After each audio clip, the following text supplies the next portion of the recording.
level of any video game is the water level. So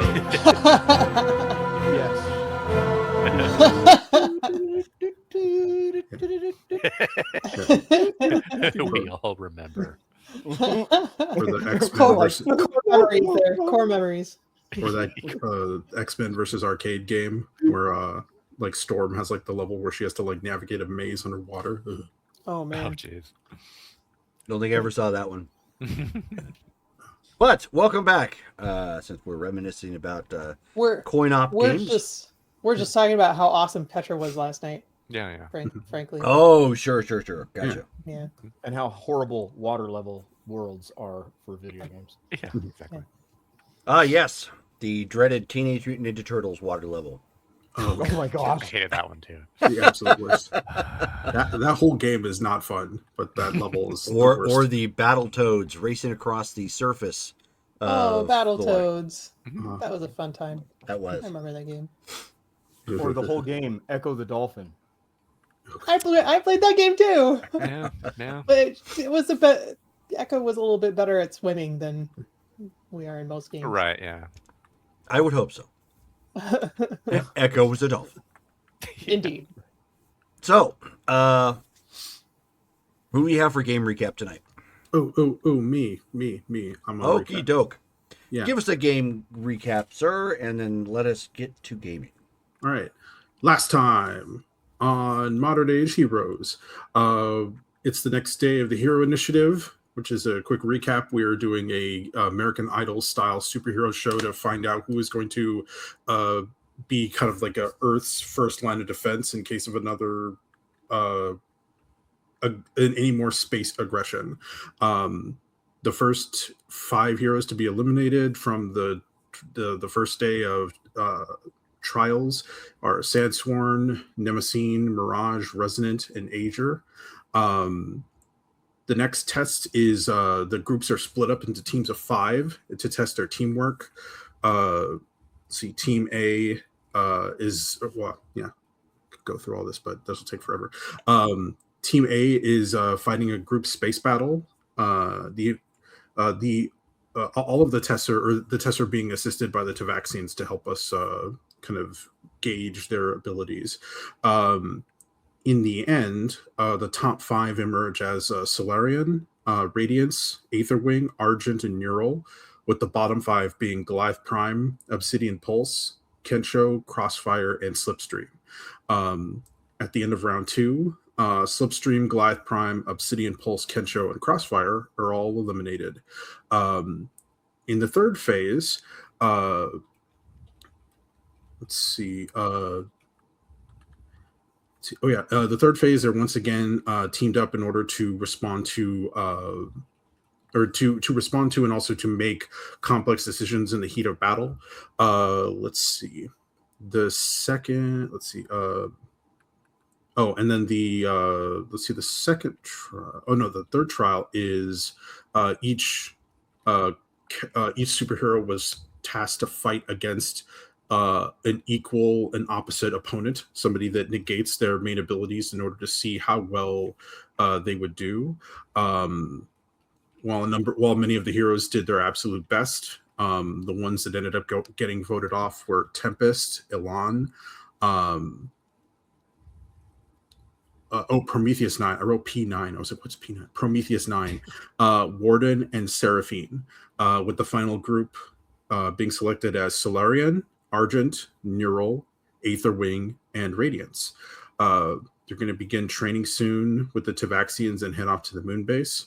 And our superhero popularity increases as we were the judges and we were not biased at all.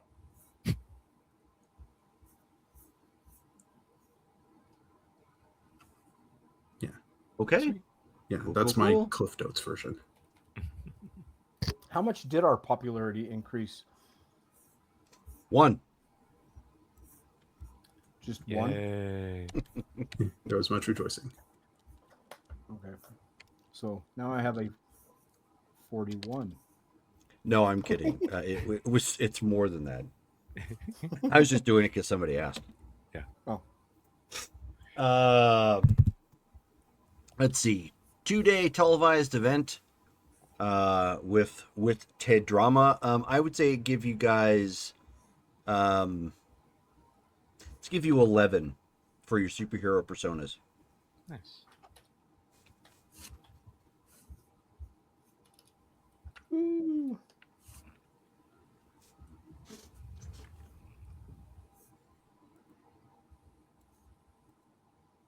Alrighty. Okay. So it is effectively at this point the next day. With it being the next day, Hyperion will call out to the team and have everyone gather at the vein, no matter Okay. where they're at. And Brittany, are you forgetting to ask me something? Can I have a cookie? No, it's something that you want to do every time we certainly do one of these could. games. Power stunt? Hey! Can I do a power stunt? I don't know, can you? Sorry, I'm probably not. We got 11. Ooh. Yep, 11 for your superhero identities. Yep. 6, 7. Yeah, no, I know, Mike. She's blonde. I want to be a veterinarian because I Also- really want to work with kids because I'm a blonde. Yeah. Also super genius, thank you. This is true. But Mhm. only sometimes. Okay, my power stunt. Hard radiation conversion shield. Genius. Okay. I roll My the name actual is power, right? Lightbringer, super genius. RM30. And I think, if I'm not mistaken, Right. I think the intention was to be turncoat dirty, but it looks like it's truncoat dirty. Yeah. That is Todd, aka Roach. For those of you in the audience and playing the game who happens to know who he is, so give him a big shout out. Okay, so so for the power What up, stunt homie? rolls, I know that you gave us 4 tries on red before it's basically assumed. What about the yellow and green? Do we have to come by those honestly? Yeah. So Pretty sure that's if what I we came up with. so if I understand this correctly, you're begging for a favor I'm just asking. because you can't get past the next hurdle. Are we really surprised? Superheroes don't take shortcuts. Oh, We're the ones George doing with the Uncle Ben over Oh. there. With great, man. with great power comes great responsibility. with great power comes great reroll. Spend it, reroll your power stunt. That's what all the superheroes Do I do. waste a reroll on a power stunt? I mean, you can if you'd like. I don't know. I'll just go with it. I'm gonna roll mine. So hold on.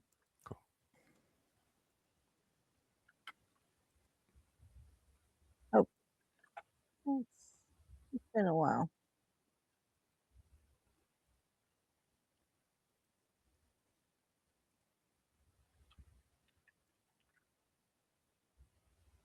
Yeah, make sure to give Todd a big shout out there. He now has his arc reactor installed in his chest, so he's recovering from that. Yay. Nope, didn't do it. What did you need, Shelly? You got a yellow result. Yeah, I know. I need a red. Oh, okay. Yep, I need another red. On your 4th attempt, it's an auto success, though. Yeah. So keep track of how many times you're attempting the first step Oh. of your power stunts. So that would be 2 then, because I got the red on my very first roll. You need 2 reds, Oh. right? No. One- You no, only need one red. for the Just first one. one. So And then you're you one need step 3 closer now. yellow. Oh, okay. Yeah. So I Yeah. need 3. So you have one okay. yellow. Okay. One So red. mark that down, 3 you got yellow, 1 yellow 3 now. green. I got one yeller. All right. Well, we know what's going on at this point. Hyperion has called for a team meeting at the Vein. Yeah. Okay.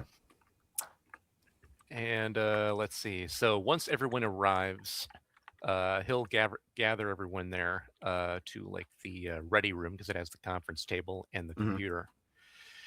And he'll be like, well, excellent job, everybody, yesterday and the day before working on that show. It seems that we're now more well known.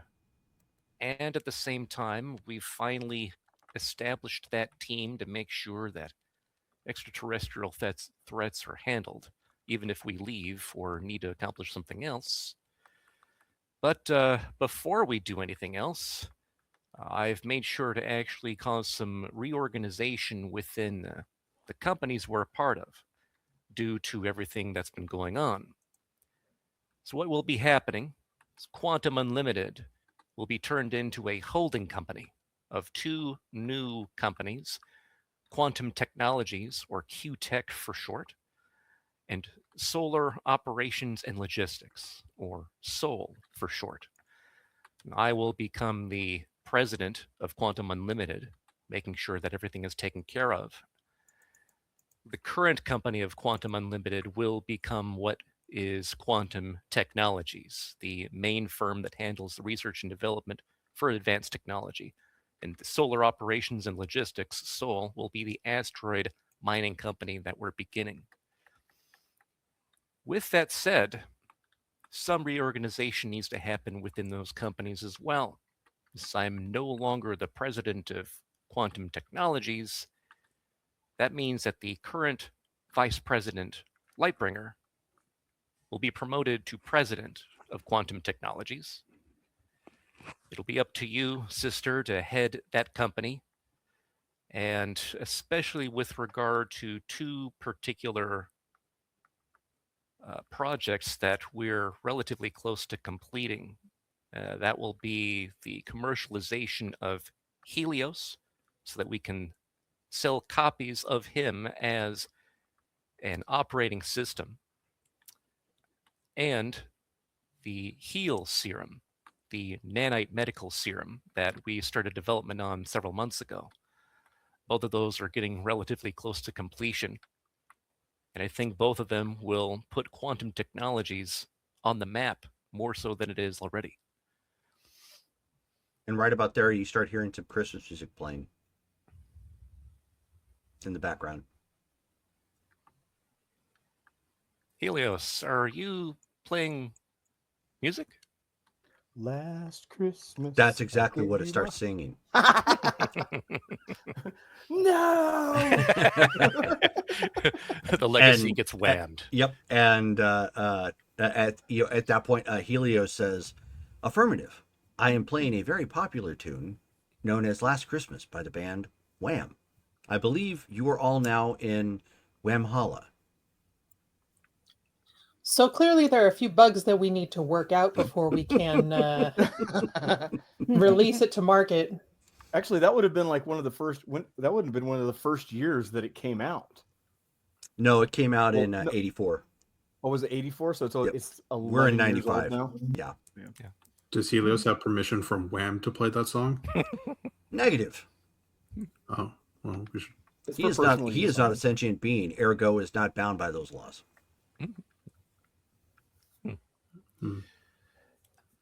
So there is that then.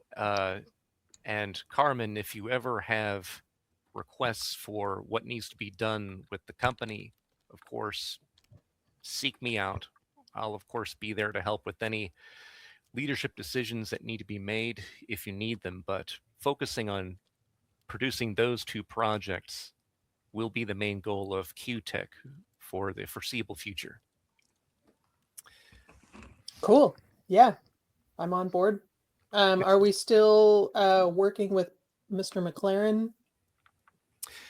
We are. He is still, of course, a business partner.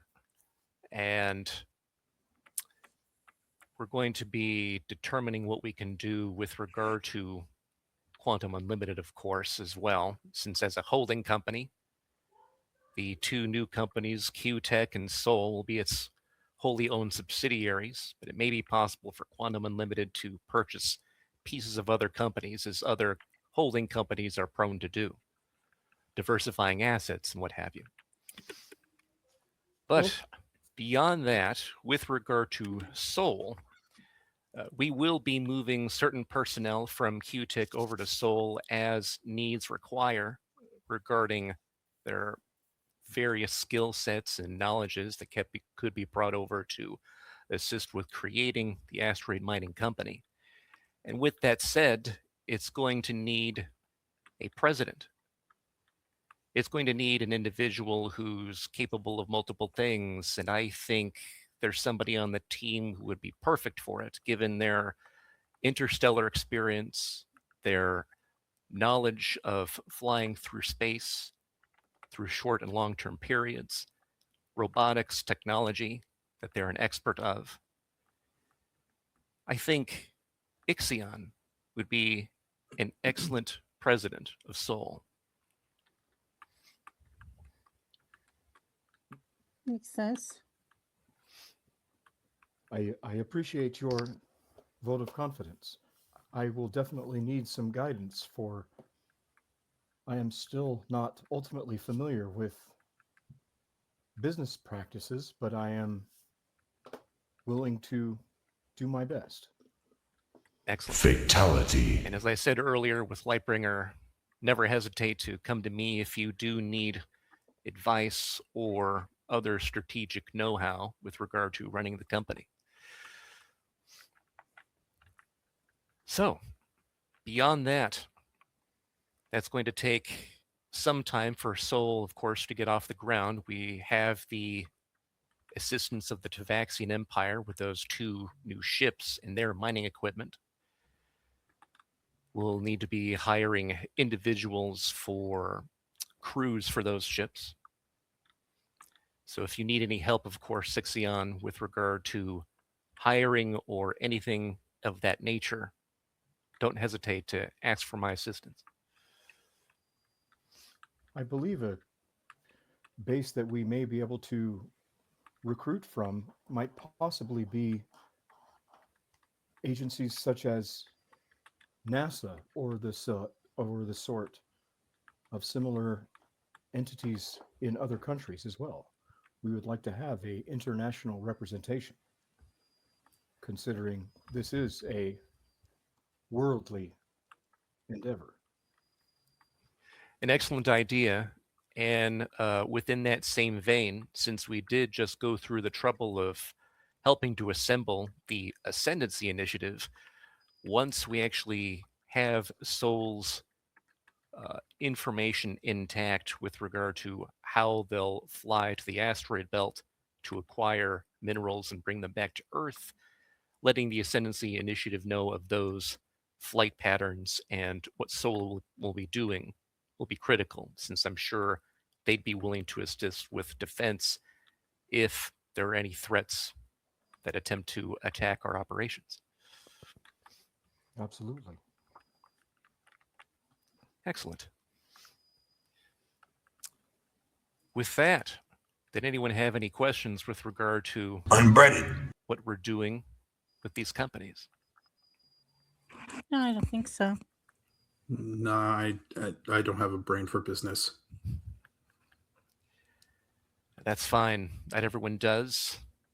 But we have enough brains here to run these businesses well.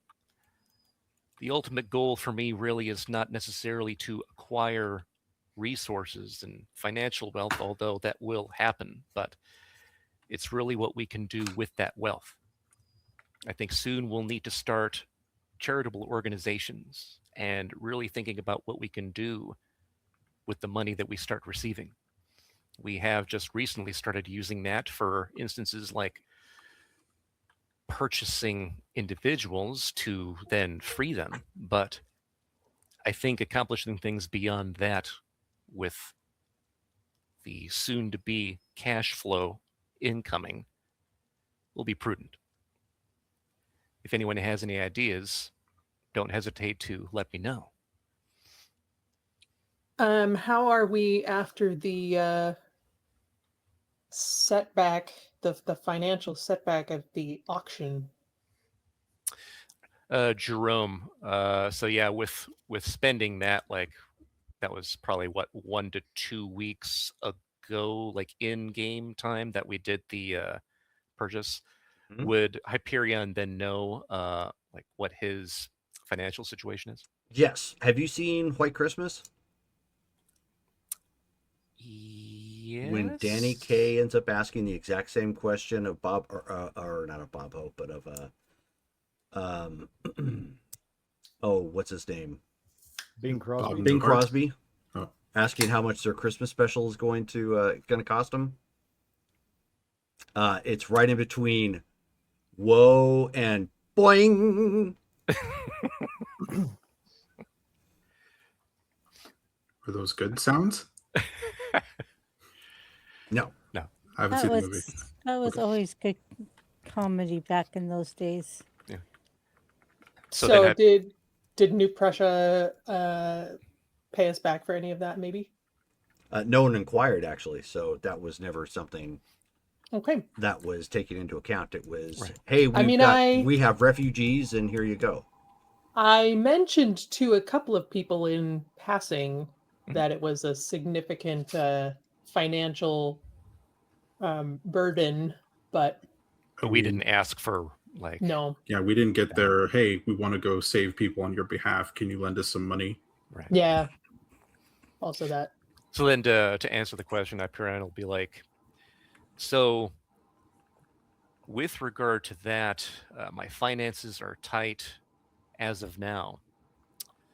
But again, with the implementation of this restructuring and with the projects that we're working on now between both companies, I think that will be ameliorated relatively soon. I think you're probably right. Do we have any money from toy deals coming in? That is private funding, not company funding. Oh, I don't know how money works. I have a house now. I don't know what I'm supposed to do all day. Technically speaking, our superhero identities are completely separate from this business venture. Oh, In fact, the scientific papers that I'm publishing as Dr. Carmen Cook, not as Lightbringer. oh, okay. Okay, I don't know why I assumed that people just knew who you were already, but okay. No, still hiding behind the mask. Hmm. We'll be doing that as much as we can. It may be the case that eventually one or more of our identities are revealed, but we'll try to keep our anonymity as much as we possibly can for the time being. So, with regard to that, and Jerome, so let's see, at nighttime or the past week or so, Mhm.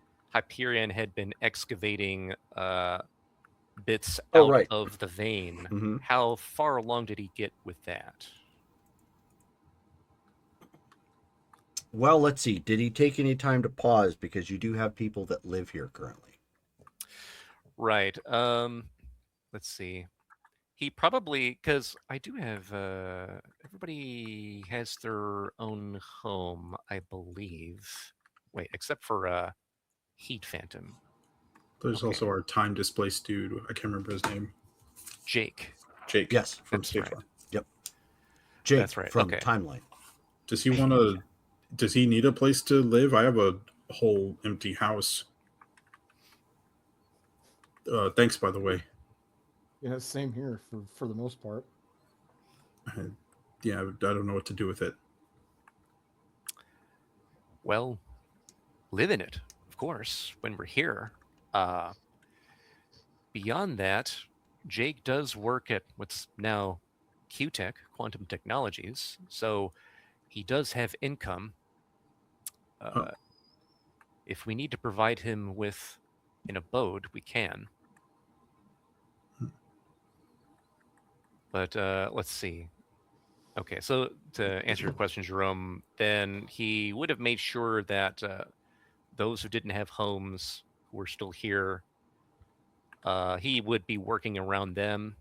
And as far as working the machinery and stuff, he'd be making like hard light copies. So he's got his own little holographic workforce to like man that stuff, move things around.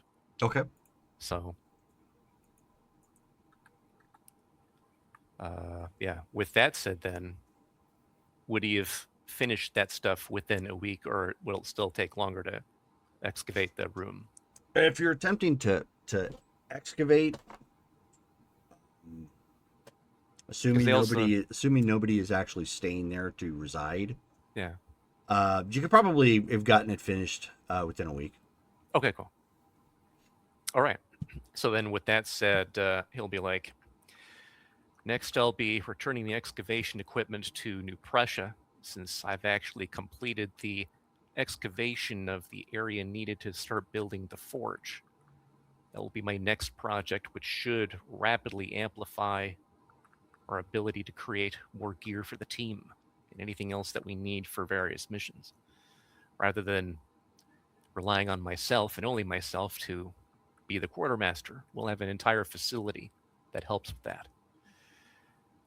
But after that, and in tandem with that, then he turns to Pulsar and goes, I know we put a hold on trying to determine exactly what happened to your parents and everything that was going on with them. And I had asked you a bit ago if you wanted to currently pursue that mystery to see if there was any other information that could be gleaned about them. Have you thought about that? Did you want to keep pursuing?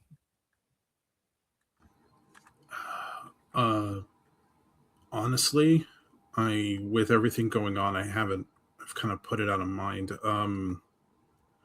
Finding out that they weren't exactly who I thought they were was definitely kind of, yeah, made me unsure of what more I want to find out about it.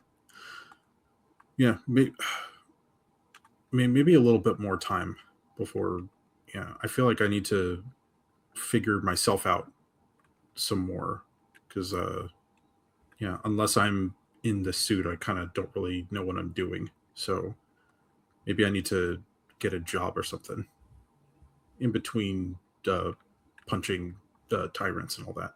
I know a couple of companies that may be hiring. uh do they have a whole lot of need for space pilots? So that's kind of the only skill I I mean, have aside from one of talking to them planes. is literally in space. I don't know if they can pay you yet, though. We are starting Sol, the asteroid mining company. So being an occasional pilot there, or being able to train newly onboarded pilots, since you would have vastly more experience than anybody else, that could be excellent. What do you think, Ixion, since you're the president of that company? I think it would be a wonderful position for you. Excellent chance to step in when needed and to hold down a alternate persona for the public eye. Sure, yeah, if that'll keep me close to home and give me something to do. Yeah. Excellent. Well, that will not keep you so close to home.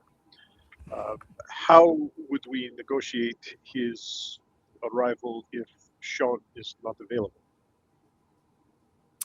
Since we'll know what their flight patterns are and their communication will be using faster than light tachyon transmissions, we'll be able to communicate instantaneously, and therefore I could open up portals with a conduit if need be. So we do at least have means of rapid recall if the need arises. Excellent question. Something to keep in mind when we're undergoing our other personas, our public personas. So, excellent.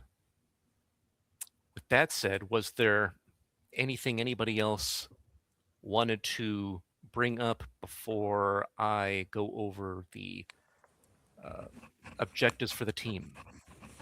No, but I do want to say congratulations to everybody. Yeah, big ups on the promotions. Everybody but Hyperion, give me an intuition check. Okay. Uh-oh. Makes me nervous. Do I need my danger sense?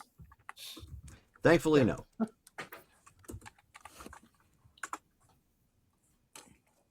Oh, gosh darn it. My caps was on. That's weird. We must look at the same time. Yellow. Mine is Oh. green. I got a yellow. All successes so far. What? So, who got yellow results? Me. Pulsar did. So Pulsar and Shone. Yes. Did he Phantom roll? He's rolling right now. No, he did not succeed. And he got a white. Okay. He got a high five. High five.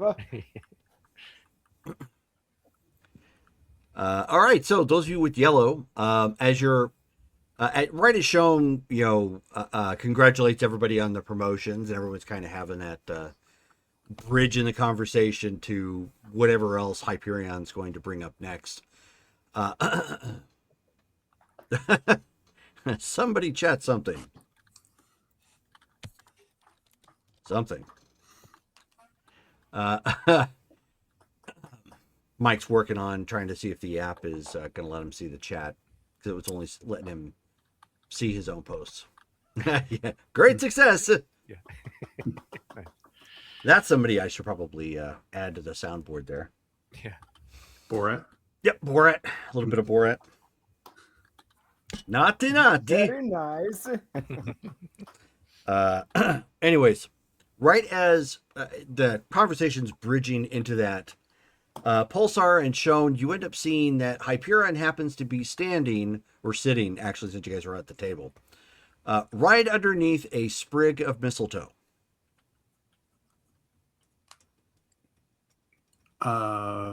She'll lean over and give him a kiss on the cheek.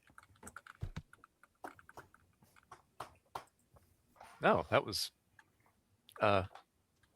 didn't expect that. Then yeah. You're standing underneath the festive holiday parasite plant. So he looks up. Is it like attached to the ceiling, or is it just like hovering over him or something, or what? Actually, it's a great question. Give me an intuition check. It's a little high up there, which is why it took some folks a second to realize there was something green on the very drab stone ceiling. White feet. Nice. So you're not sure. A little hard to tell. Who put that up there? Did you do that, Hyperion? Not that I recall. File transfer begun, Commander. I'm Helios. afraid I do not know what this means. Helios, do you know who placed the mistletoe here in this room? Affirmative. But And who I was it? was told I would be punished if I indicated who. Who told you you would be punished? The person who would be the punisher. Hmm? Sir. Hmm. And What? you see Hyperion slowly being dragged by the chair towards a corner. Is can I use my thermal vision? Is there somebody like behind him invisible? Go ahead and give me an intuition check. Okay. Surely I won't roll well twice in a row. Yep, there you go. White feet. Wow. Better roll, but still. No, I had a yellow the first roll for my intuition. I rolled Oh, really sorry. I was looking at Dale's and confusing that with yours. So, good. Oh, all right. Well, then you end up seeing what appear to be black shadowy tendrils latch a hold of Hyperion and pull him into the shadows. No, not No, again. no, she's back. Oh, Helios, do we have an intruder? I'm gonna Negative. shoot over. I'm gonna shoot over and try to grab him and pull him out of the shadows. Okay, sure. I'm gonna dive in. Yeah. Here we go again. again. Okay, Petra. I'm kidding. I'm Yeah, kidding. second verse, same as the first. It's like deja vu. All over again. I'm Yes. Lightbringer the 8th I am. Lightbringer the 8th I am. It's like when writers they go from writing like sci-fi stories to comic books. Like, wait a minute. Hey. Right. Write what you know, right? Mhm. All right, so so you've asked, is there an intruder? Helios has indicated negative. Pulsar goes flying over there to grab a hold of Hyperion. Give me a fighting check.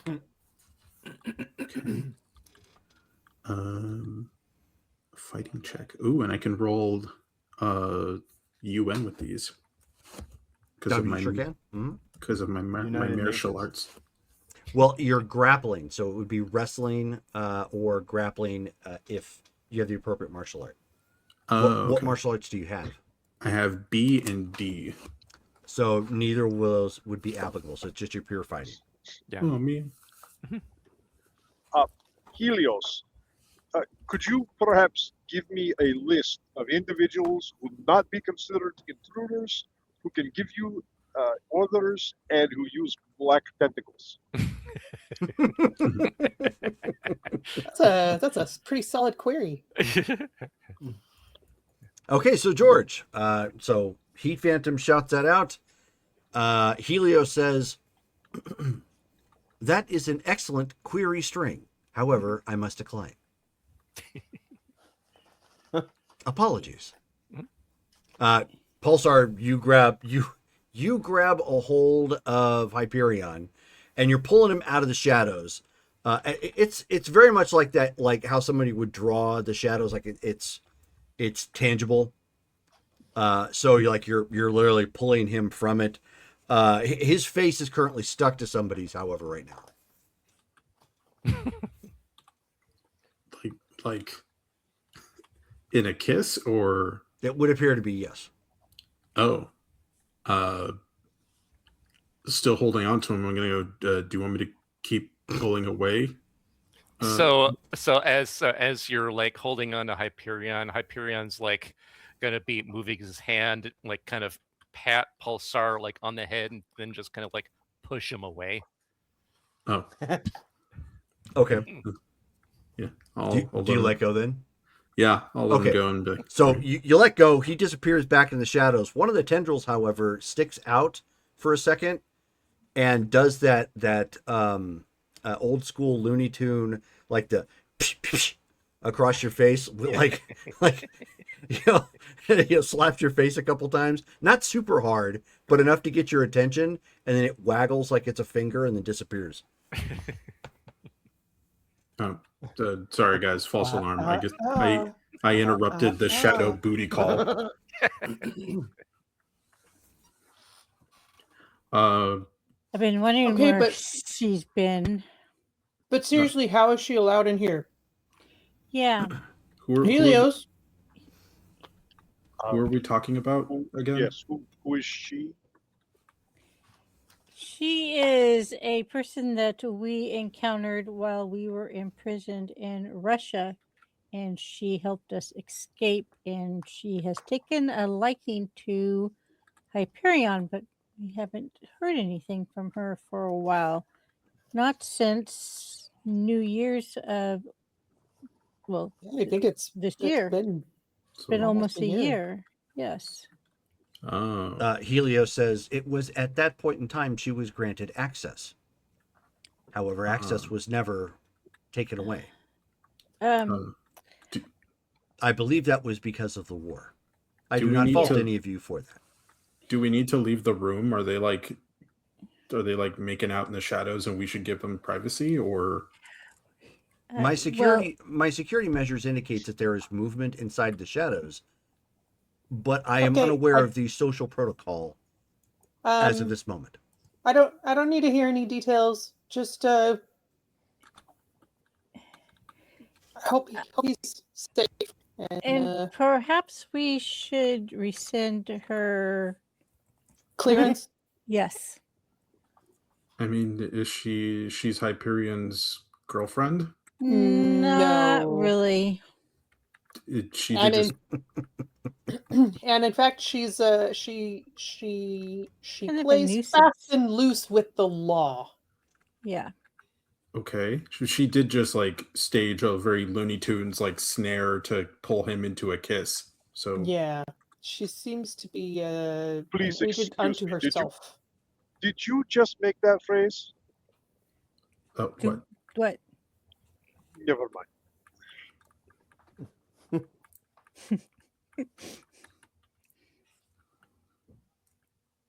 So at that point, Hyperion's let go from the shadows. He kind of stumbles outward. His clothing is like his shirt is on sideways. His pants are like partly undone. Not indecent, but it's like basically it's almost like somebody got dressed in the dark, sort of thing. Like just very disheveled. His hair is like mussed, sort of thing. That was fast. Do you want us to leave and turn off the lights? No, not necessary. And she comes walking out of the shadows, taking a moment to like run fingers through her hair and reset it. She looks immaculate, but I mean, she's probably done this before. Also, she could probably see in the dark. In her own dark, sure. Yep. Hyperion will adjust his own hologram so that he's like not as disheveled as he was a moment ago. you Okay. know. Right then. Long time no see. Yeah, Bitter Shadows, how have you been? And where have you been? She says, "Funny you should ask. I was picking up after your mess in Senia." You've been in Senia this entire time. Oh, that's right. You were helping out Wraith and Sledge, weren't you? Correct. Forgot about that. Thank you for doing that. So she shrugs. It was not something I expected, but a friend of a friend asked for help, and I thought it would be prudent of me to do so. It was worth quite a bit of money, but still worth it to do so.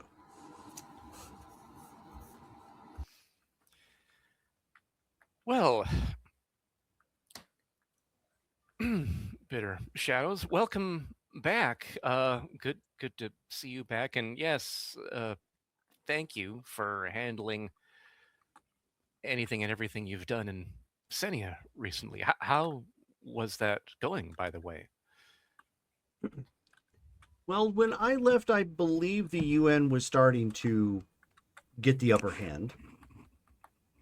I was not there on permanent retainer, so I did not wish to get involved in any deep political struggle, but it was not good. I see. So then there's still much more to be done to regain stability in that region then. There is, yes. But you didn't hear it from me, of course. The news is attempting to curtail parts of that. Which is unfortunate.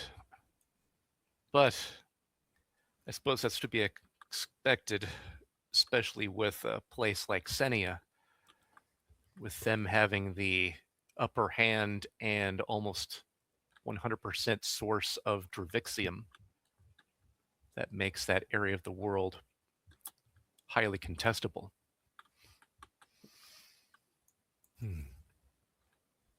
Well,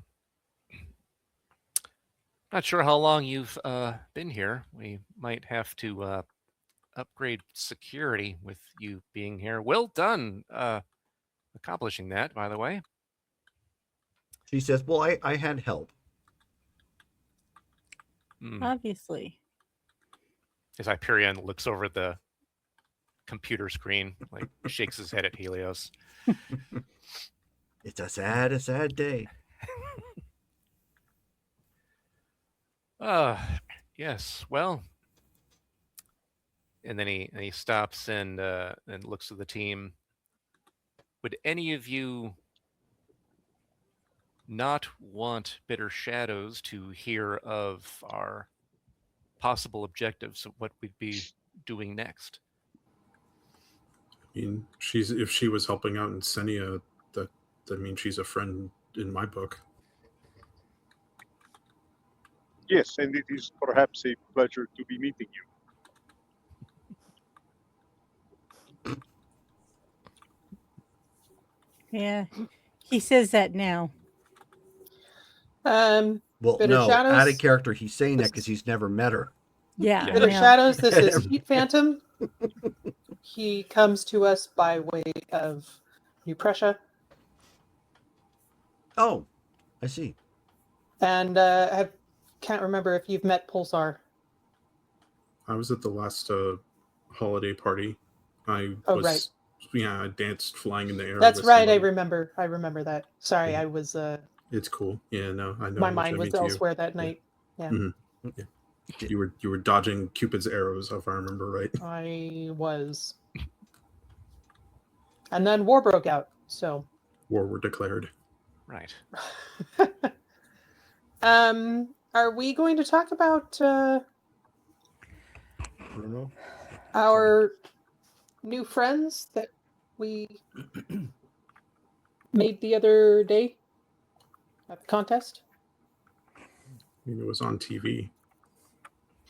I mean, I'd still really like to have a chat with Solarion. We can likely contact the Ascendancy Initiative and actually speak with anybody on that team as long as they're not deep within any type of training. But I agree, we should actually contact him when we can.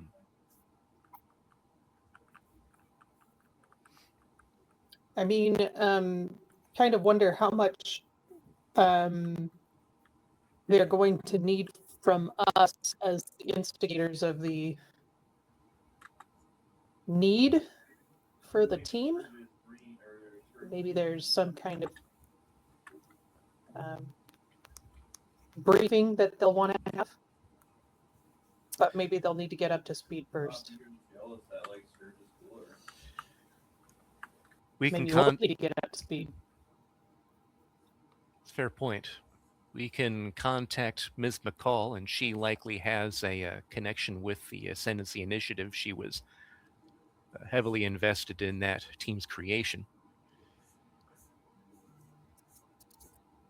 And that should probably be what we do first before accomplishing anything else, now that you're bringing it up. That way they'll be as prepared as we can make them for anything that we're aware of that might come Earth's way. Not that we have all of the information, but some is better than none. Would it behoove us to create or have a danger room for them, for the scenarios? We'll need to see what they actually have available to them. It's likely they're going to have their own base here on Earth, and I've heard that they'll be able to at least work somewhat on the New Prussian lunar base if that need arises. But that's something else that we can determine. We might be able to gift them with some technology that they could definitely use. I was just thinking that I was wondering if they would have access to some of the New Prussia tech that we use, just to help make things a little easier. Jerome, were we made privy of like which corporations, companies, whatever, were contributing to creating that ascendancy initiative? No, that was actually not public knowledge Okay. for the time being. So then Hyperion would be like, we don't know who all their contributors are, but clearly they had enough to create the show and to begin the initiative itself. So we'd actually have to contact them to see what resources and assets they're being gifted with. And then perhaps, if they need more, we can pick up the slack, technologically speaking. Okay, let me put in a call with Meredith and see what she knows. Excellent. So I will call Meredith. Okay. Cool.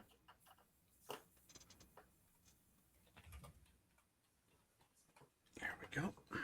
Okay. While she is off making a call, what is everybody else doing? So while she's doing that, Hyperion will then look to Bitter Shadows and go,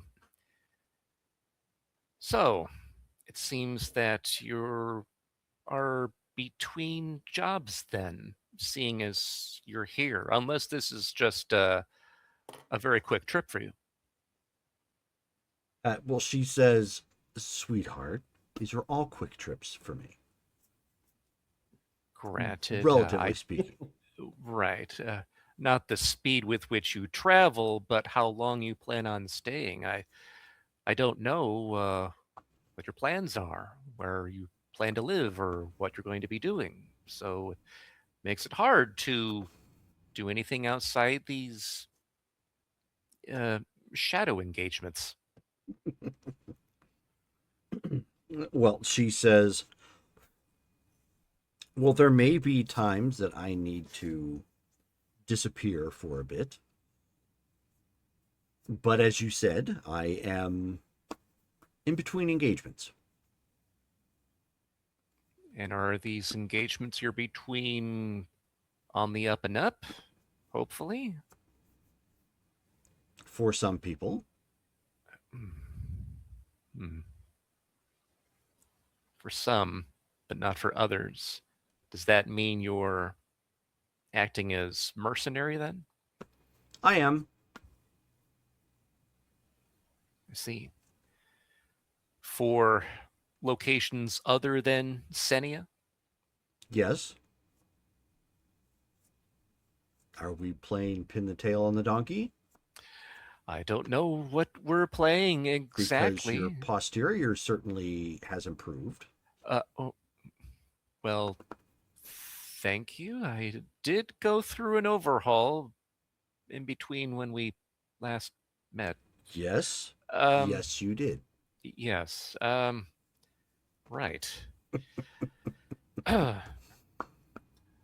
Well. Oh, mama. Have you had your oil changed? Nice pompadour. Should we? Yeah, I'm. My Pulsar's gonna. cylinder's bored out. Yeah, Pulsar's gonna go to wherever we have the food, and he's gonna give them some time to talk in private because it seems like. So you're gonna give them about 15 more feet. Oh, okay. Is that where we're at? Yeah. Okay, then yeah. You're gonna hang over near the buffet area, just like pretending you can't hear. It's like, oh, hey, food. No, Look, I'll leave. butt cake. I'll leave the room. I wasn't sure if we were in like a mess hall or if we were in like a meeting room or something. No, Yeah. basically. I don't have it right in front of me right now, but the map, the main meeting area is the main hall. So that's where you would have had, food or anything set up, tables, so on and so forth. Okay. It's essentially the ready room plus most of the meeting room, because it's everything else is adjacent to it, like the platform, the bunks, the danger room, so on and so forth. Okay. Then yeah, I'll turn to Hyperion and be like, do you want us to give you guys some privacy? Oh, that's all right. We're fine. Anyway, Bitter Shadows. Then just to make sure, is there any way I can contact you if the need arises, since it sounds like you're going to be going from place to place and not putting down roots anytime soon. Well, I haven't been given a reason to put down roots. Oh. Well. Interesting. All of a sudden, the one eye on Pulsar's armored form just kind of gets a little chibi for a second. Yeah. The fire coming out of top of his head forms into like an exclamation point. Yeah, it's like doink. Yeah. He's doing a lot of eye acting today. He's just like, When it comes to then being in one place for a period of time, you should consider Strongford. I think you would like it here. We could go places, do things. She And here the says, skiing is very nice. interesting. Well, maybe I should look into the housing market then. And I'm still allowed in the Kroger here.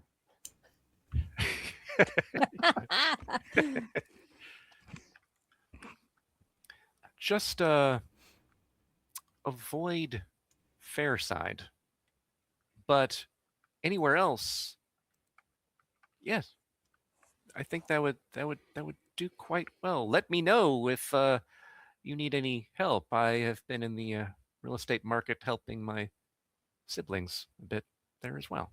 Oh, well, good. I will look around then, and I will get back to you. And you feel something slap your backside.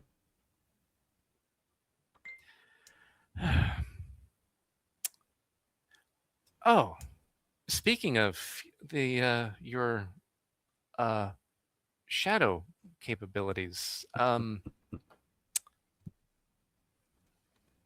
know that there was a time when it seemed that it was getting to you, this connection that you had with this shadow realm, because there seemed to be beings within that grow hungry.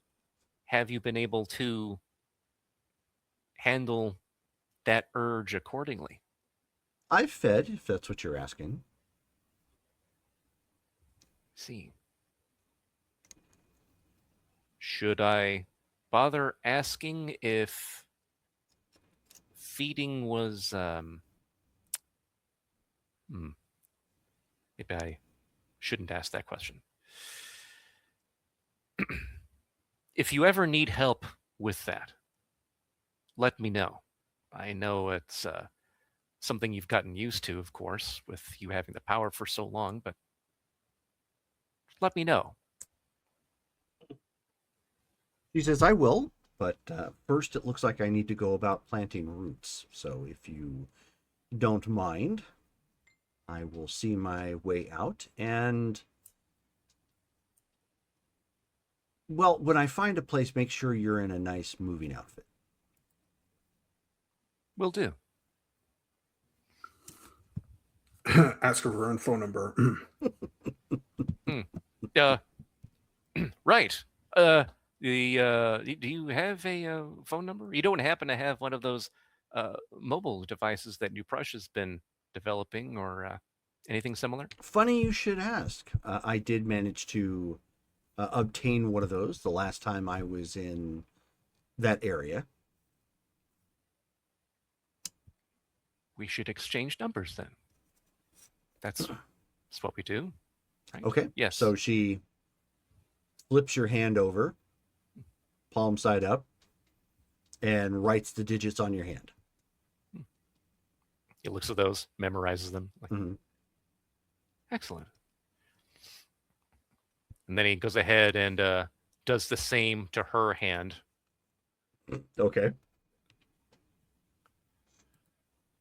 There. Interesting way to exchange numbers. I like it. And so she looks to everybody else there who has kind of like the side glance or kind of looking away or a little uncomfortable or whatnot. And she says, well, don't everybody say goodbye at once. but it was a pleasure seeing you all again, despite Yeah. what you may think of me. I Mr. Phantom, it was a pleasure to meet you. Yes, of course. Thank you very much for introducing yourself. Very The pleased to meet you as unusual well. mating rituals of humans and humanoids on this planet never cease to amaze me. How do you ask another blob for her phone number? So Bitter We do not Shadow turns communicate around in and that says, fashion.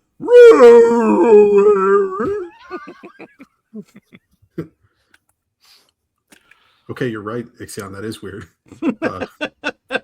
But I'll look at her and I'll say, I will forgive you the insult of my mother that you just gave me.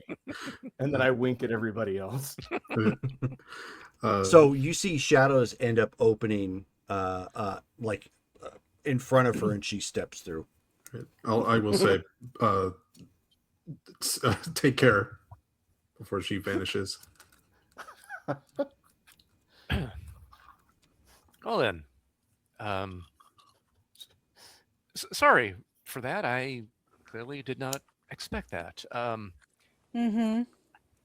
Helios, remove Bitter Shadow as an authorized user of the system per my authorization. Affirmative. Updating. Is that going to cause friction between the two of you? No, she's one who takes advantage of situations she can take advantage of. I think she'll find that it was efficient of me to tie up this particular loose end. Doesn't stop her from getting here, just makes it where she can't be cute with Helios in the future. Okay. So, yeah. Well, now then, so Lightbringer is going to be contacting Ms. McCall. So the rest of us should then be prepared to travel.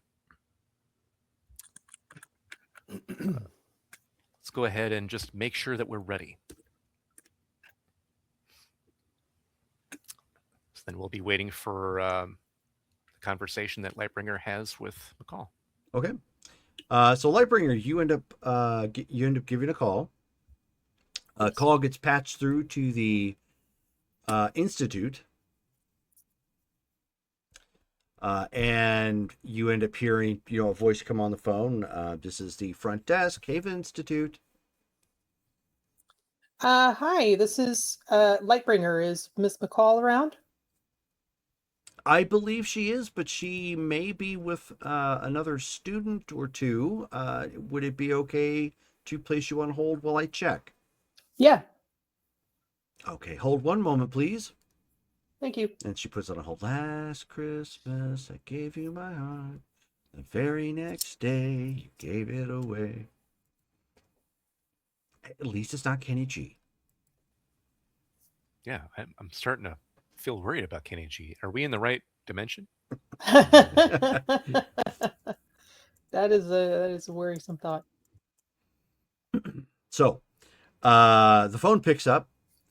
It's not actually Meredith. And you end up hearing, Carmen. It's a familiar female voice. Hello?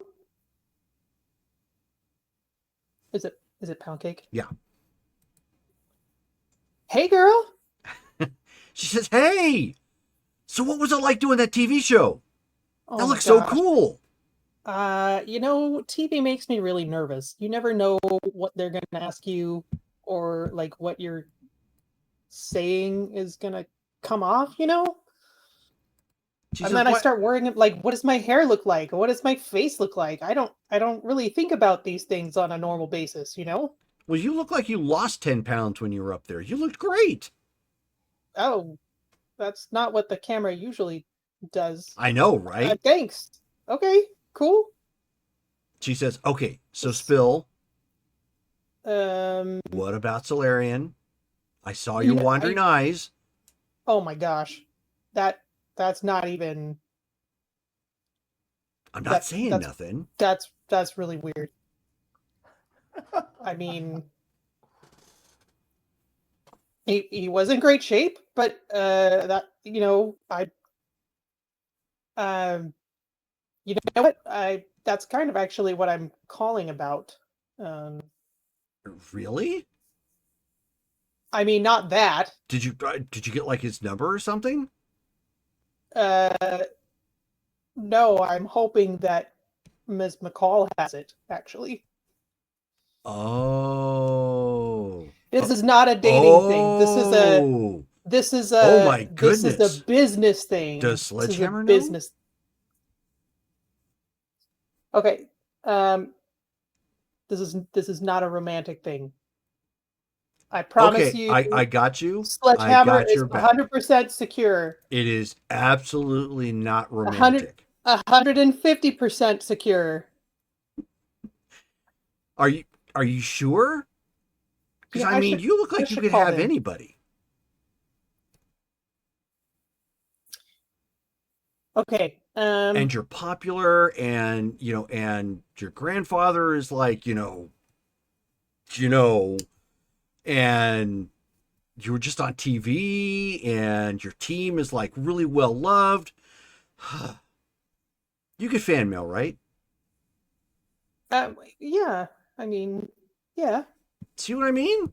Everybody loves you. Well, thanks. But I promise you, this is totally not that. Does he have a girlfriend? I have no idea. If you get his Do you want me number, to put in could a good you? word for you? Yeah. You do that? Sure. Why not? You can hear her kind of like faint You're a a little cool bit on girl. the other end of the line.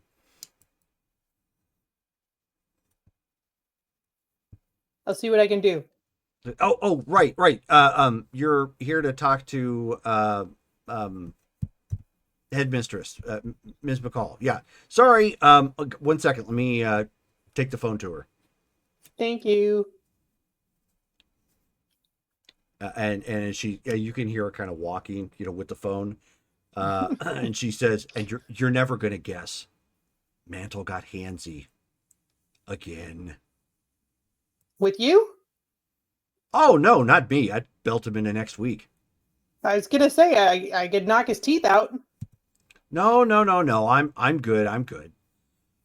No, we were on a job. We were helping out nearby, and he was doing the beefy thing. He's lifting cars and getting rubble out of the way and whatnot, and well, some cute girls were really appreciative, and Mm-hmm.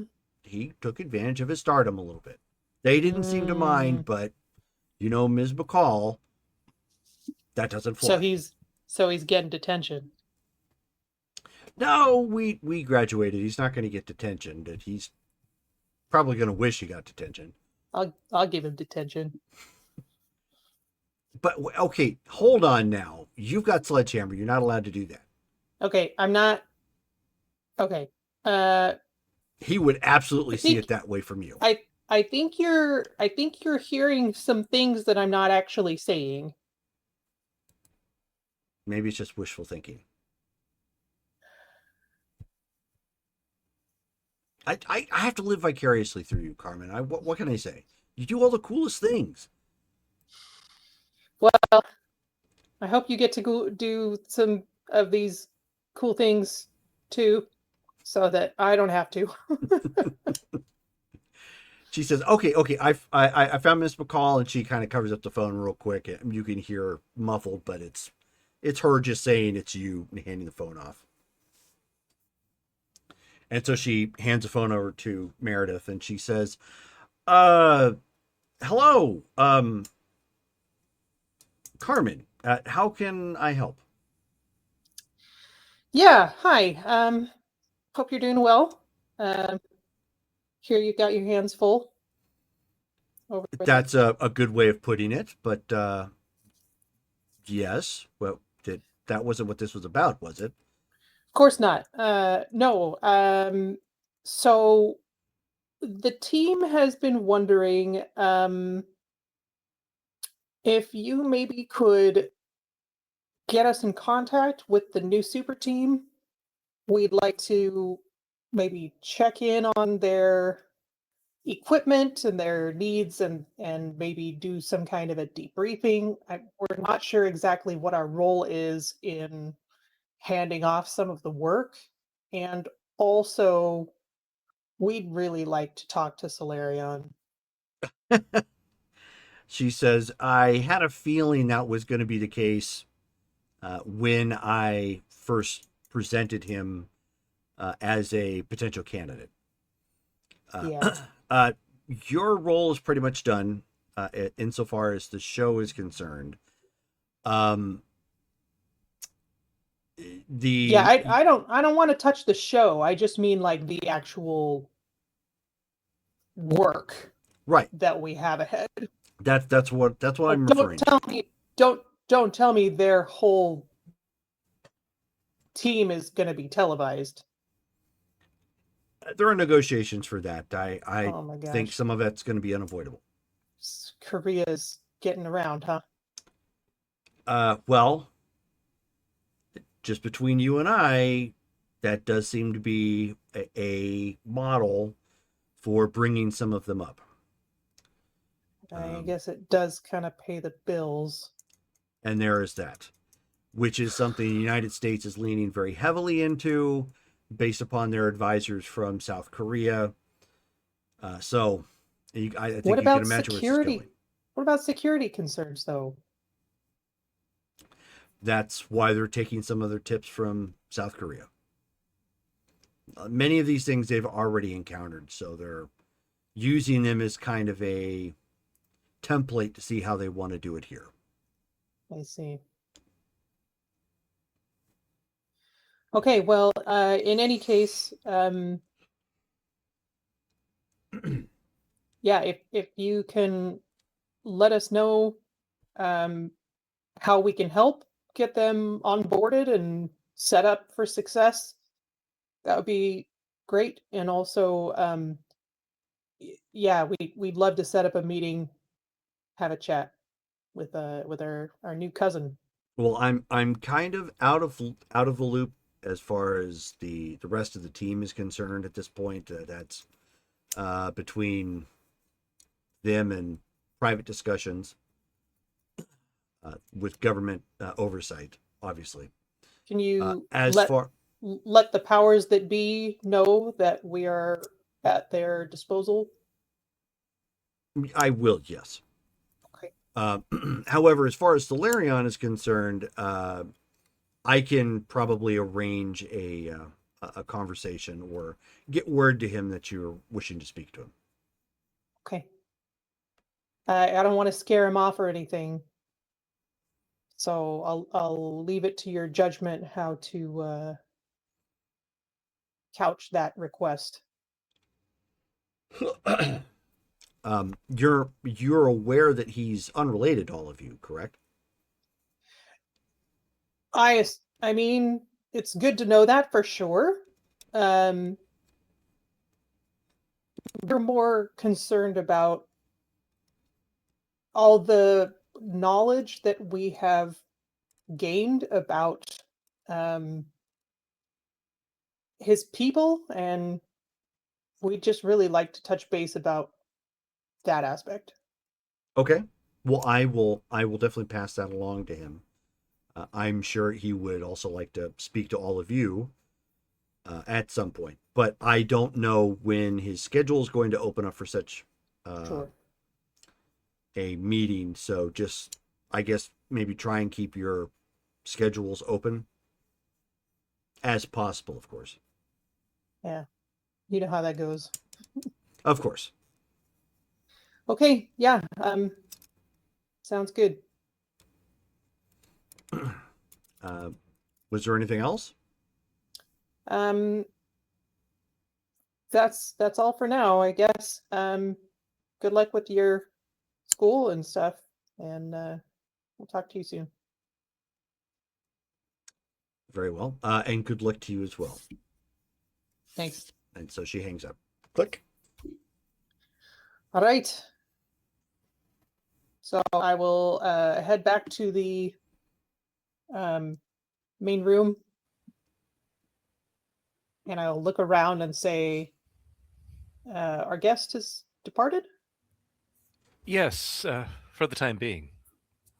Did you manage to get in contact with Miss McCall? Yeah, eventually. She's got a lot going on at the school. Yeah, so essentially, um, the new team is beyond us, but she will put in a word with their handlers that if they need our help, we are willing to give it. So it sounds like the various governments are working on some kind of a um,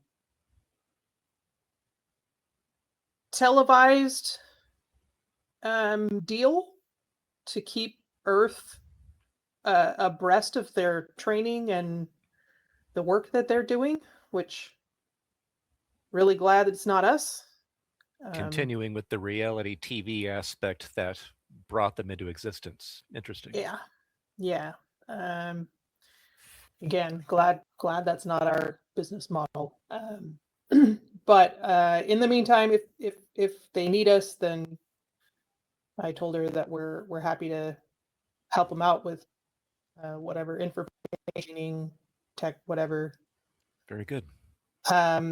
She said that she would try and get in contact with Solarion and see if he can meet with us. So we'll stay tuned. All right, then. So since we're waiting on that and we don't have a timetable or schedule with regard to meeting Solarion, we should proceed accordingly. Since we're going to be continuing past Pulsar's current needs with regard to his parents until he decides that we want to pursue that otherwise, I believe it is time that we actually prepare to head into space. Given your particular precognitive vision, Carmen, it seems that that's something that we need to look into.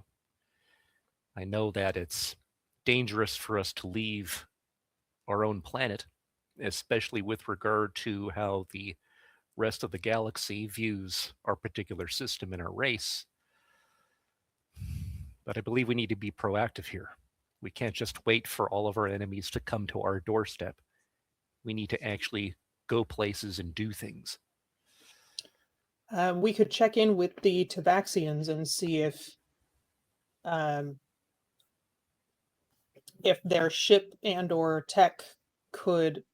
I'm a little unclear. Was that discussion that we had with their diplomat about the super team resources, or was that about Earth defense in general? And is any of that available to us? Per that discussion, there should be 2 Tavaxian ships with asteroid mining equipment attached that we'll be able to have access to specifically. That's Okay, what's so going to help that's Sol get off the ground. That's what we're doing with Sol. Correct. Okay. I believe we should be outfitting my ship with offensive capabilities as well as advanced defensive capabilities. Yeah, and you know what? I never did get to that radar shielding. The stealth panels. Yeah, we should get down to that too. I believe Right. your I mean, grandfather whether- has advanced some of the things based on his research on my ship. And we can also check with the Tavaxians. I know they have much more advanced offensive and defensive capabilities based, well, at least compared to my ship's technologies, considering mine was more of a research vessel. But with And the as far research as the capabilities, as far as along the with- stealth paneling, sorry, keep going. I was saying just as long as we keep the capabilities that are still equipped with that, we may be course. coming into different research capabilities that may be advantageous towards the Sol operations. Of course. Only additions, no subtractions. We should be able to modify your ship, but that can take some time. With regard to the stealth paneling, additional weaponry, anything else that might help with its offensive and defensive capabilities, and especially if we can increase its overall speed. With the stellar cartography information that I now have, I can at least help to navigate those spaceways as we travel wherever we need to go. But the ship needs to be ready in case we need to be ready. And I can definitely help with the weapons aspect.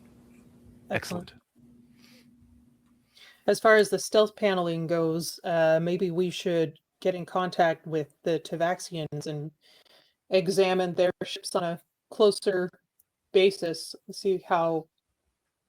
I mean, stealth paneling on Earth would be one thing, but stealth paneling in space could be a different matter. So if we can Would we be able to compare. take into consideration our advancements with nanotechnology? Perhaps having a nanotechnology barrier that would create a facade as such. What are we talking, like optical camouflage? Or are we talking about radar camouflage? Because Preferably Yeah. both, if at all possible. Which I believe could be done. That would make covering the entire ship easier and more complete than stealth panels per se. Then the nanotechnology could act as a second skin to the ship, and it could be arranged to either act as a visible mirror, making us extremely difficult to see in outer space, and perhaps even to reflect other EM waves, such as the technology that exists here on Earth that can deal with radar deflection. Effectively killing 2 or more birds with 1 stone. But that will take some development, of course. And of course, we are dealing with technologies beyond the realm of Earth. It would be beneficial to have access to some of those technologies to understand their operation, so Exactly. that our technology can affect them. Exactly. So the sooner we have access to a ship so we can learn how it works and all the bells and whistles, the sooner we can adapt that to our transportation as well. Then we'll need to get in contact with the Tavaxians to see if we can have access to at least one of those ships to have a tour, especially with me. If I'm able to look at their systems, I will have a much better understanding of how their technology works and begin incorporating that into Ixion's ship for modifications. Speaking of which, Ixion, you don't seem to have a name for the ship. It was never something that was common on my world. It was simply my research vessel. Something that we can think of instead of simply referring to it as your ship every time we reference it. I suppose I did have a nickname for it, but I do not know how to translate what I called it in my own language. I'd rather we not have to speak like Bitter Shadow did several minutes ago, trying to pronounce the name, but yes, I see what you mean. Reminds me of One Crazy Summer, which the vessel that they have, they end up restoring this boat, and they just call it the boat. So that's what this whole conversation is like. To the boat! The boat! why don't we call it the artery? Is this place called the vein, right? Vein, right? Yeah. Is it like the blood vessel? Like a mineral vein deposit. Oh, right. Okay. We could call it the white blood cell. Is that gonna? Let's not. Yeah, that might get us into trouble. in It sounds some like parts of space. It's a bit of a mouthful. quickly to the white blood vessel or the white blood cell. Would platelet What's the be technical more- term? You don't want to know the Leukocyte. technical term of a.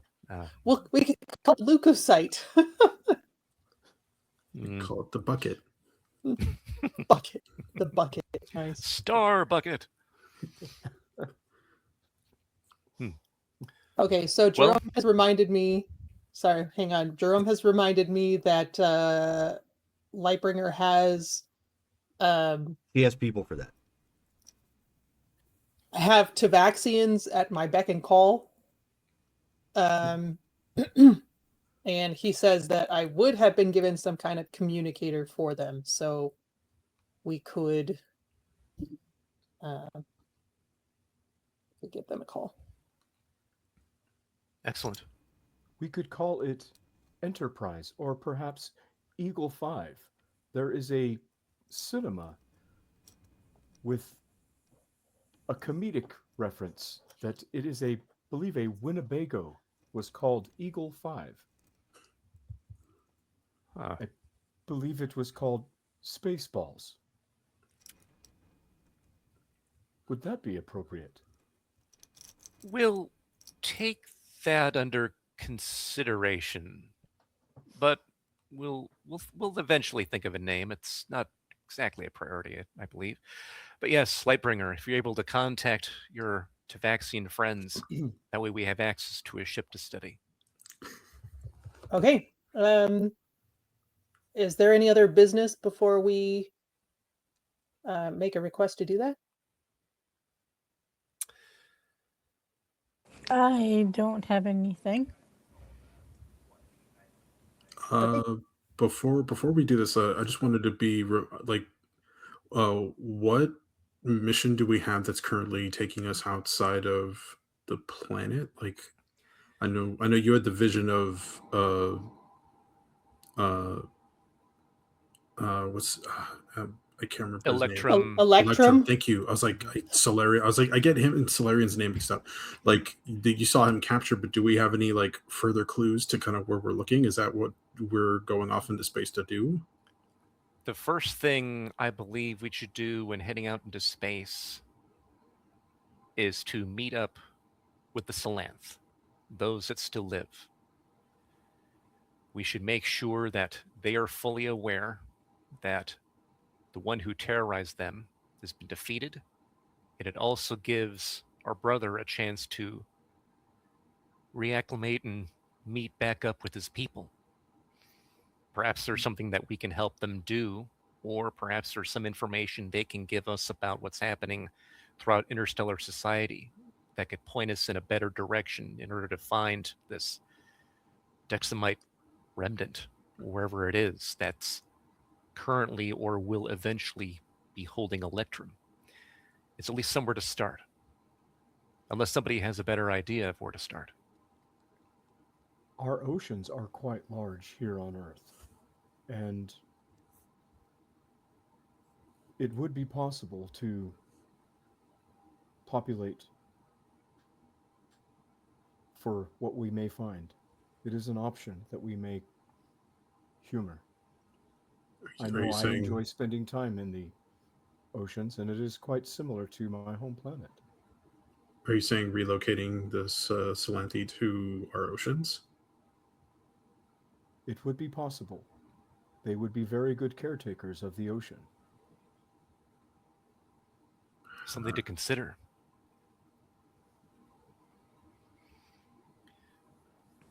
The only concern I would have is that the humans on this earth have a tendency to like to hunt. And I would hate for your people to be hurt by the humans. The likelihood of that, considering our fluid nature, would not be plausible. Damage Definitely is. perhaps, but unlikely.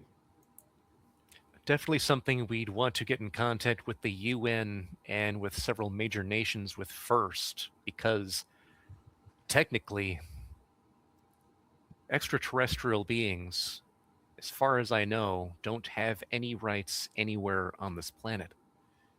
It's something that humanity is going to have to deal with sooner rather than later, given what we've just all went through. But for the time being, that would be easier said than done when it comes to actually transporting your people here.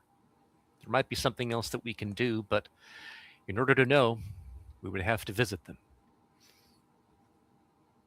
Yes. Beyond that, then, Lightbringer, if you're able to contact the Devaxians, get this road on the show, as they say. Okay. Jerome, I will push the button. All right. Push the button. Pull the lever! So, wrong lever! Suddenly she just drops to the floor and gets thrown out outside somewhere. Okay, so you basically flip it open, push the button, holographic image appears of an empty chair, and then somebody takes the seat, and you recognize him. It's a clear enough signal that you can make out who it is. It's Durketh, and so he salutes as you're communicating, and he says, "Lightbringer, how may we be of assistance?" Captain, my team would like to examine your ship and the technology that you use to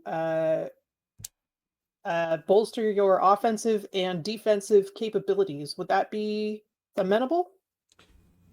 We are at your disposal. Are you busy now? Negative. Or soon? We will make ourselves ready upon your word. How can we? Where should we find you? So he turns and he issues a command to his comms officer, and he says, "We are in the vicinity of Wichita." You're in orbit, I assume? We are in the sky, yes. Okay. Some of these staff wish to try out additional cuisine. Great. Okay, we can come to you. Very well. And so he issues the command to make for a landing and to prepare to have honored guests. Can he give me coordinates?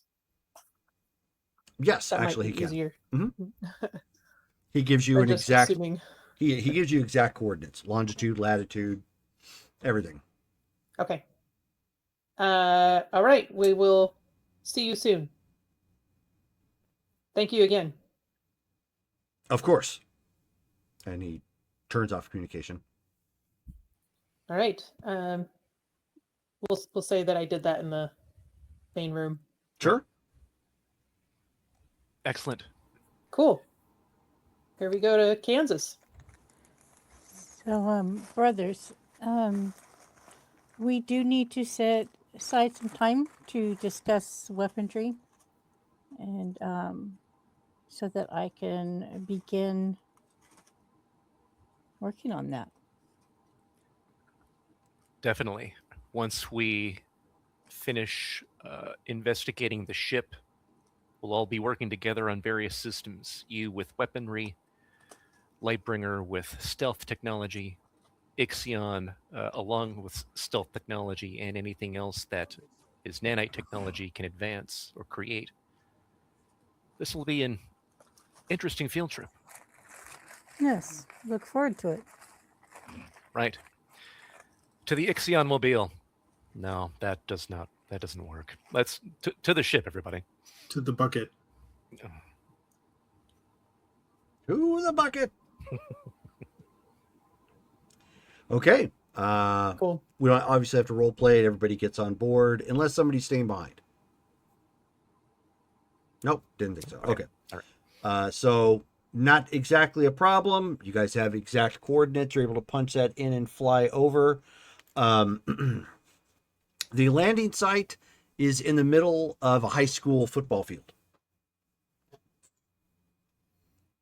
Its Are there ship takes People up. taking pictures. Yeah, they 100% are. They haven't exited. Their ship is in the middle of the field, and it takes up the whole field. Oh, yeah. Was That was checks there a out. game? Was there students out there like dodging out of the? No. But there are students out there, and some people that live in the area, and there's like, whoa, they're taking pictures with their cameras and kind of they're keeping a distance, but they're heavily invested in this alien vessel.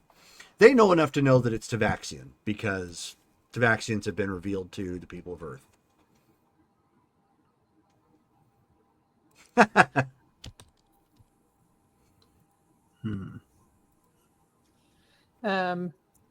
Should I cloak us while we make our way over there? I don't think there's a need. This isn't something that we need to hide from the people. They should be aware that we are on friendly terms with the Tavaxians. I think that will make things less tense for humanity. Just feeling a little camera shy after all of that TV coverage. I would think that with how much fame you've accumulated over the past year or so, that you would have at least gotten a little used to it by now, but it seems like you haven't then, eh? Yeah, hasn't your picture been on the cover of Popular Science like 3 years running? Well, it's I just don't like everybody knowing my business. It takes me too long to figure out all of the ramifications of being seen doing all of the things that we do. Actually, Jerome, did the TV spots have any effect on our national popularity? It did. Jerome said it went up by 11. Yeah, 11 points. Yeah, you missed the beginning, so you missed that part. Right. For our superhero personas, not for our personal personas. Yeah, exactly. Correct.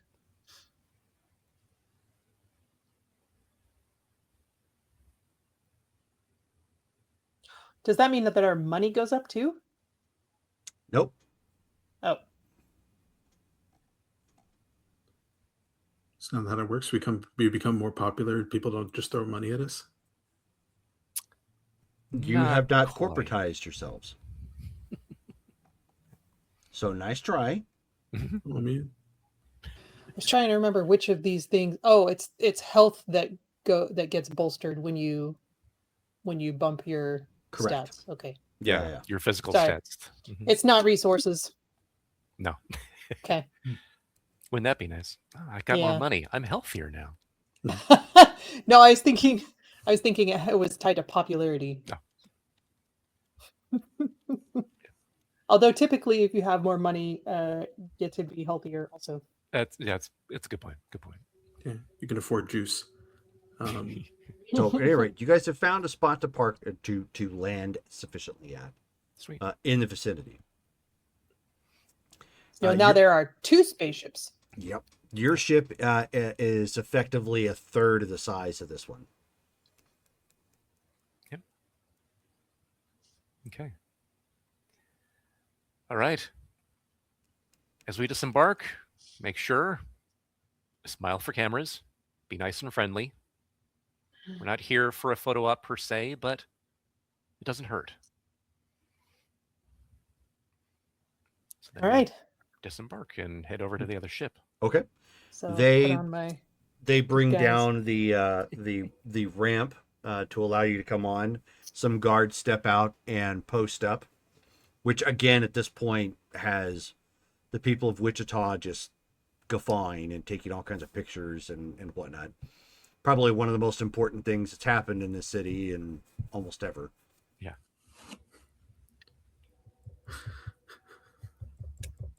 As we're walking out, Hyperion will be like waving to the people as they're taking pictures and stuff. Doing the whole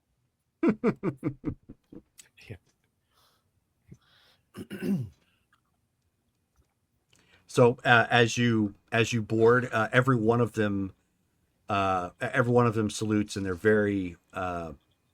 they are very preferential towards Lightbringer. They bring you on board. The internal of it is very futuristic, but very Klingon. If you wanted a visual, like it's high tech, but it's rough. It's not meant to look very pretty because that's not what they're going for. You know, they're much more like a warlike race, and they're not here for creature comforts. They're here to kick butt and get fast food. Oh, yes. And all the fast food places are closed. Time for kicking butt. So Draketh welcomes you on board, and he says, "Honorable Lightbringer, how can we help?" Captain Draketh, have you met my team? We have not officially.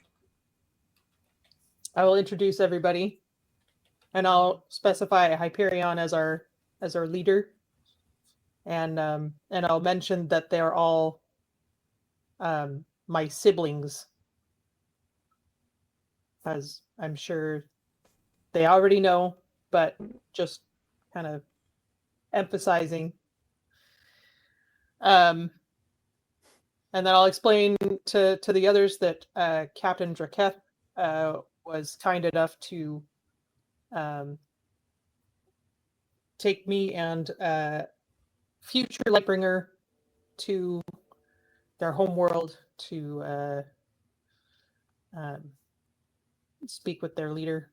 So I'm very pleased to see them again, and that I hope they're enjoying the local cuisine.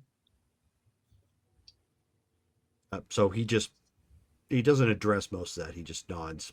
And he says, "My understanding is that you wish to observe our technology." Yes, please. Where do we start?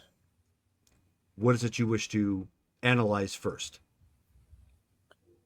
What would you say, Hyperion?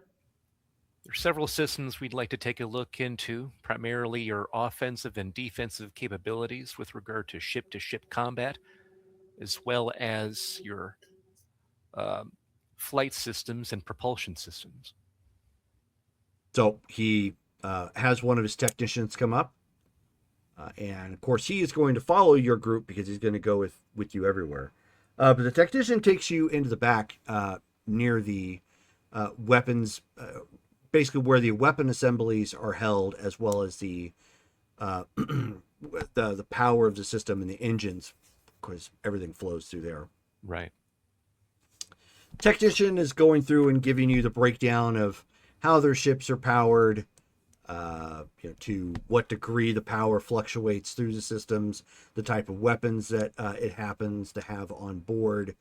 In addition to the phase cannons that they have, they also have what are effectively photon torpedoes, which in a way operate very similarly to Star Wars or Star Trek, I should say. Star Trek, yeah, cool. Yeah, Hyperion's looking through all that stuff. He's even using his penetration vision to look through these different things and memorize how it all works. And when it comes to the weapons, he's making sure that Shon's right next to them, and they're viewing everything that they can about that stuff. Okay. Yeah, she's taking everything down as much as possible. Cool. I would be more than willing to assist in if you have any research capabilities on any of your ships. My ship was a state of the art for the Salanthi, and I would be willing to share in some of that technology as a as a trade. And so they look at you for a second, and then they look back to Lightbringer. They understand Hyperion is supposed to be the leader. Lightbringer is the one of which they swore the oath to, so Right. Mhm. she kind of overrules that. Yeah. And then Draket leans over, and he whispers to Lightbringer. He says, "Is the alien that sort of resembles the Salant, is he making a joke?"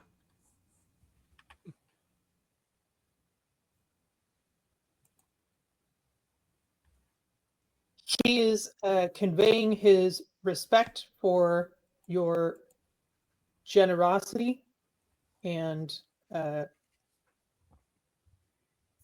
the offer is real if you find it amenable. So he looks a little confused, but then he nods for a moment and he says, "You are," and he's having a hard time reconciling the fact that you don't look anything like Salant at this point. Because I'm silver. Yeah. Well, not only because you're silver, but you have I'm nanotech humanoid. within you, so you Yeah. look almost like Mercury with circuitry in a way, faintly, obviously not like, poking out and stuff or whatnot. Right. And he says, "We thank you for your offer, but Salant technology is very inferior to what we have." And he looks to Lightbringer as if he's attempting to word this correctly, and he says, "Respectfully."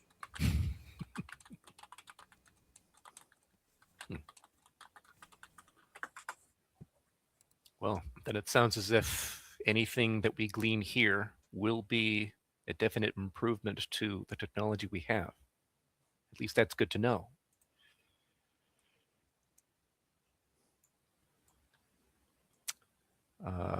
So if we can continue on with the other ship systems that you have.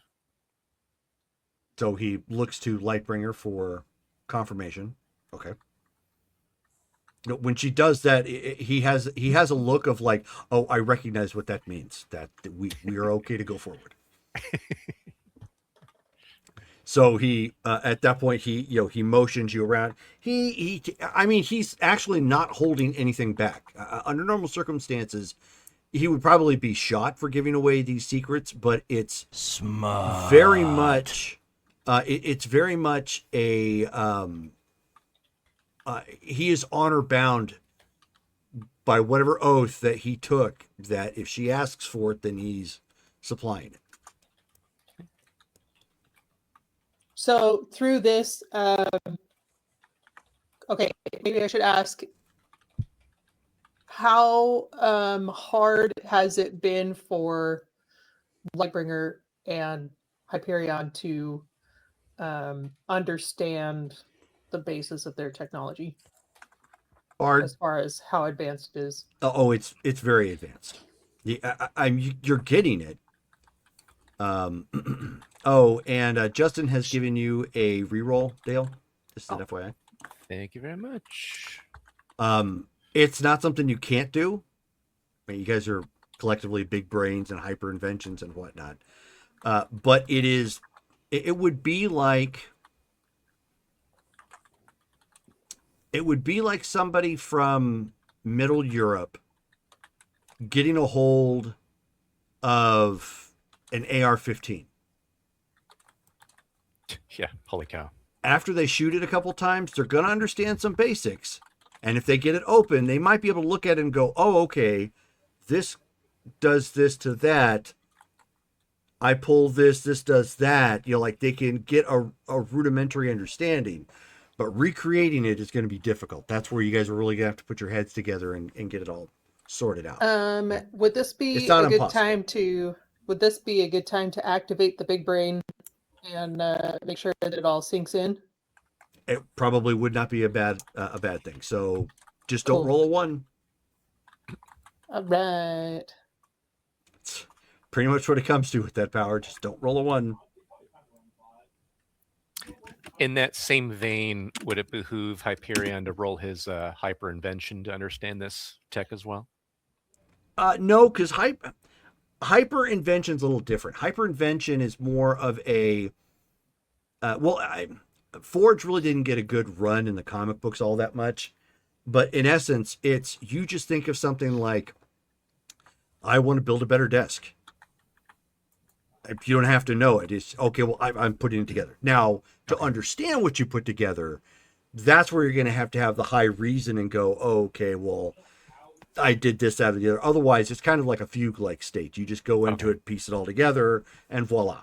Got it. It's an That's- intuitive thing, kind of, to build it. All right. Yeah, that's why it's important for you and Lightbringer to be on the same page when you're doing it, because she can go, okay, well, I understand with her big brain power, understand the highest level of what goes into making that tech. You know, Okay. all the way down to the right molecules for the right surface components and blah, blah, blah, blah, blah. Yeah. And then, and so that way, when you go to put it together, you are in essence understanding what you're doing with your hyper invention. And it's just, you know, if they were closer in rank, they would pair. She's Okay. just so far ahead when it comes to that. It's just a matter of blah, do this, and then you try to put it together. Okay, cool. Okay, I got a yellow. Yeah, like I said, just don't roll a 1, because that's really the only way you fail with that. Nice. So yes, you understand it. Again, it is not a problem whatsoever. However, with that result, you also understand it is many steps above what you have in Ixion's vessel, which in turn makes you understand why the Tavaxians thought initially he was joking. Okay, yeah. You okay. are in effect attempting, even though to you guys this is like great tech, flies really fast, sleek, you know, sealed system and everything humans could possibly want, and then some, right? Yeah. In many ways, this is like 2 steps above a Model T when you have like a 1990s Lamborghini. It's like fundamentally they're the same. Yeah. And Ixion's tech was Yeah. that way to the humans. Right, exactly. Yeah, Yeah. yeah, Exactly. 100%. They get you from A to B, but Right. okay. Well, it'll be interesting to see whether we can reverse engineer some of this to work on Xion's ship. But I'll make some notes and observations and see what we can put together. Cool. Yeah, so I would go ahead and like ask questions where I'm like making observations and, you know, be engaged in understanding the science as they're showing it to us. Okay. Get this. Hold on a second. I gotta pull something up. Anyway, so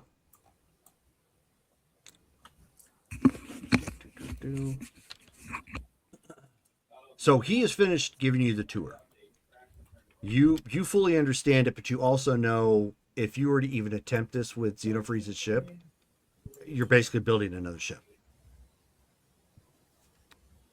Okay.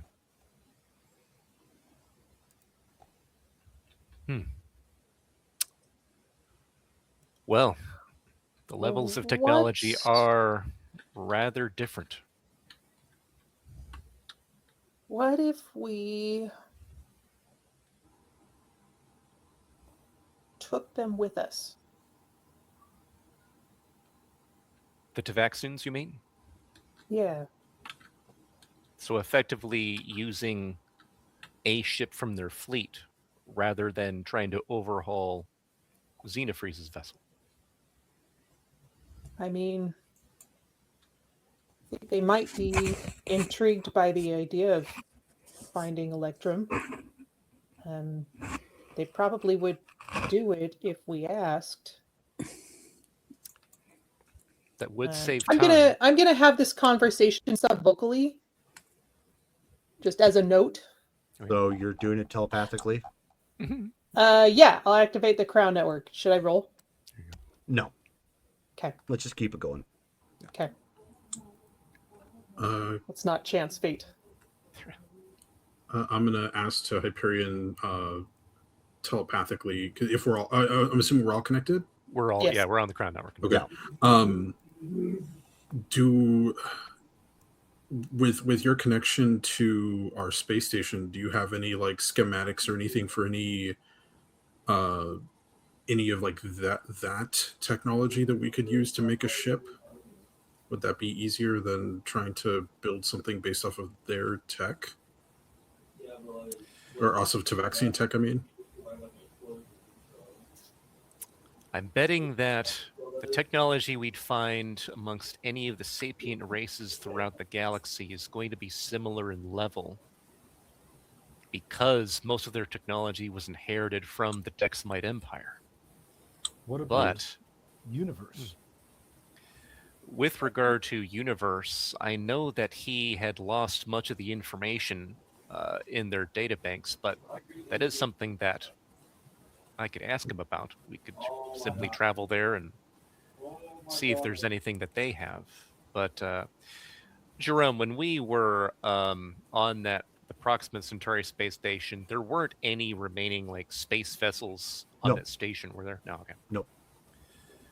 So he's like, since they didn't have any vessels of their own, we'd effectively be at square one as far as creating a brand new vessel or using that tech to upgrade Ixion's ship. So I see where you're going.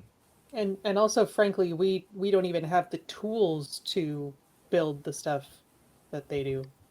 Yeah, well, but would Universe have the technology to be able to build, like, help us build a ship if we brought it the materials and such? Like, I mean, it rebuilt Hyperion. Nope. No. Unlikely. I could tell you guys right now that was a research and observation satellite. That was not like a dry dock of any kind. Right. Mm-hmm. Yeah, that station was meant for observation data analysis. It wasn't a manufacturing plant. It did have, of course, docking bays for examites transporting to and from the station when they needed, but that's as far as that went. Hmm. So unless we could find another ship that's on Earth that somehow matches the Tavaxians' level of technological sophistication, we're again back to our two options. Either use what we've learned to overhaul Ixion's ship, which will take time, or we commandeer a Tavaxian vessel along with their crew to help operate it in order to travel throughout the galaxy as we need. There is an issue with that plan, however, because that would mean that their ship is readily recognized. It is Tavaxian, after all. That is a good point. Mhm. And we would then be bringing their empire into our business when we're traveling to different places. That is a good point. Would it They're be not- viable to modify my ship in such a manner that it does not look like anything previously seen? I think with your idea regarding the nanotechnology and the second skin would accomplish that. That's something that we could do to enhance its defenses and give it the ability to blend in with background radiation and with space, making it more difficult to see us or target us. Perhaps that's something that we can focus on. We don't need Ixion's vessel to be upgraded to the max with regard to all systems, but making it defensible, making sure its sensors are significant, and its propulsion systems are up to spec would be the absolute minimum that we would need his ship to be capable of.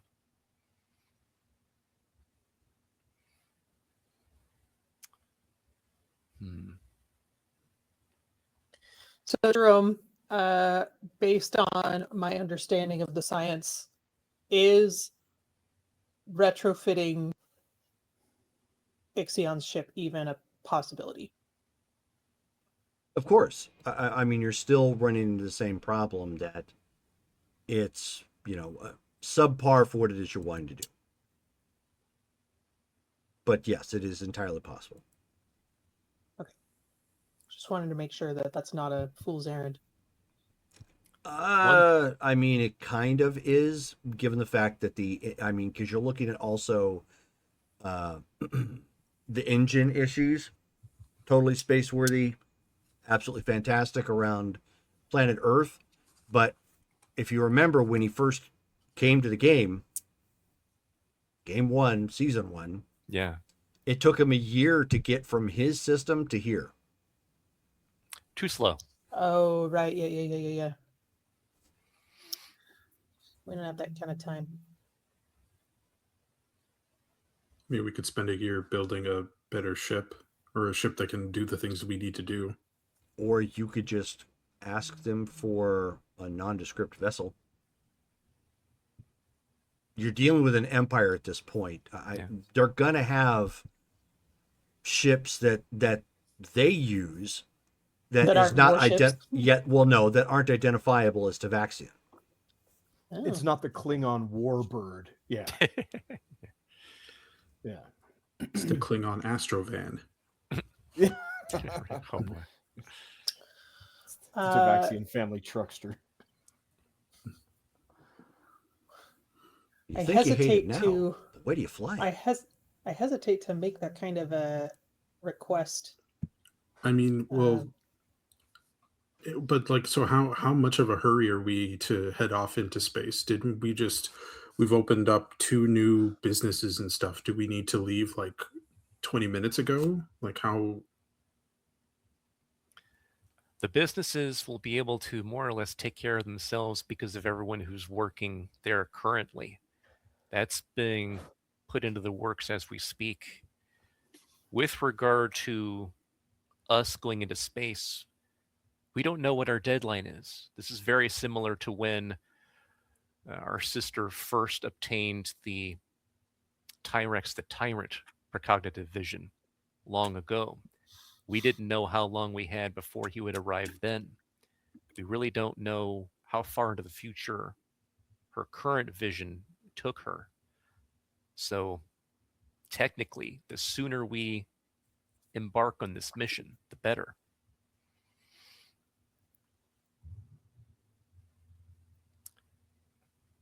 Do we even know where we're headed to? Oh yeah, well, sorry, no, so yeah, we're heading to Solanth to, yeah.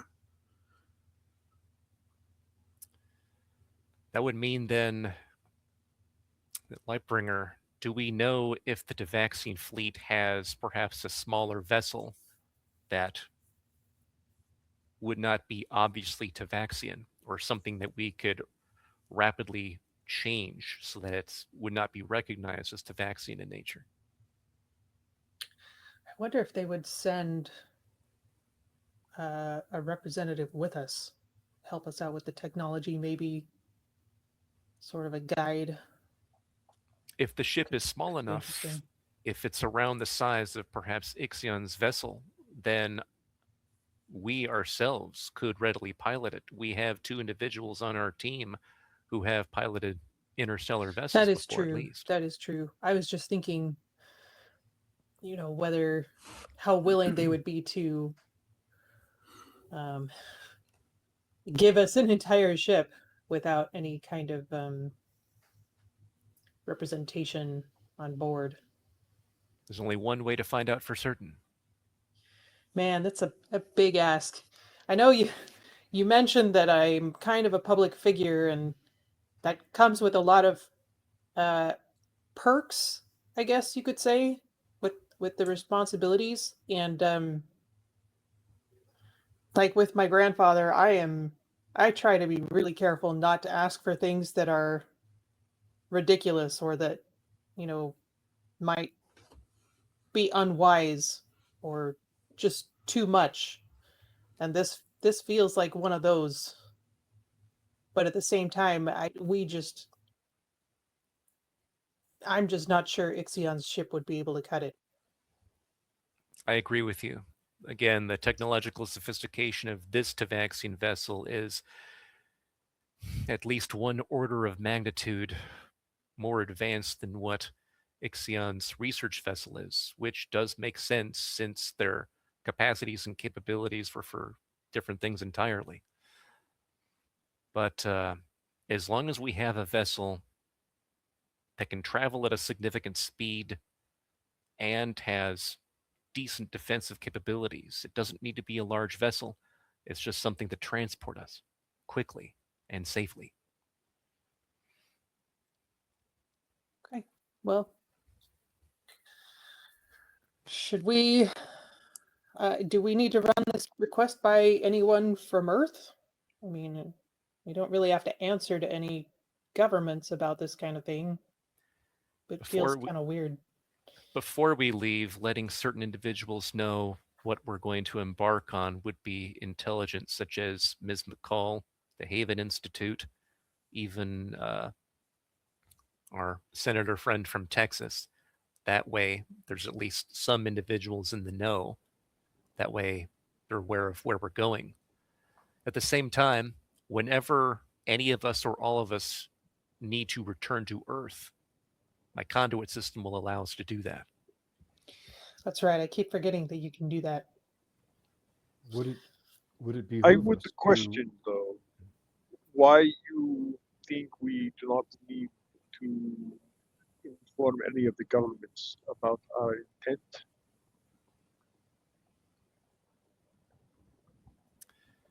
Trying to accomplish that would mean that we would try to be getting unanimous support from every government on Earth. Do you think that all governments, especially in the state they're in now, would be willing to provide that blessing?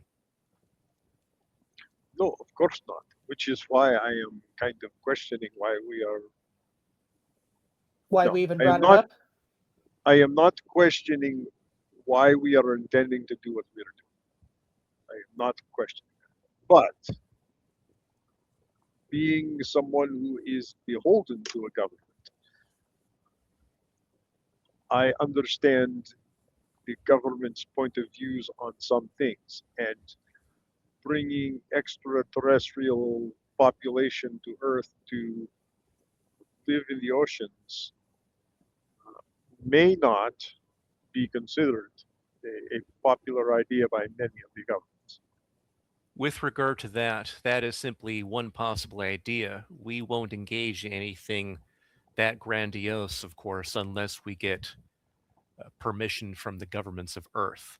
That's simply a possible option, but hopefully there are other options we can explore that wouldn't involve needing Earth's resources, time, or real estate to handle. I understand your concern, and thank you for bringing that up, Heat Phantom. That does make sense. We'll need to keep that into account whenever we're dealing with other individuals in outer space.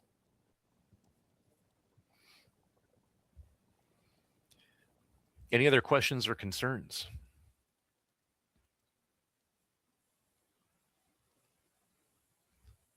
All right. Then, our Tafaxian liaison, as he points to Lightbringer, will need to request a specific ship, one that's approximately the size of Ixion's vessel. It's fast enough for us and has defensive capabilities that allow us to move throughout outer space with relative ease. All right, let's face the music, I guess. So I'll ask our guide to take us back to Captain Draketh.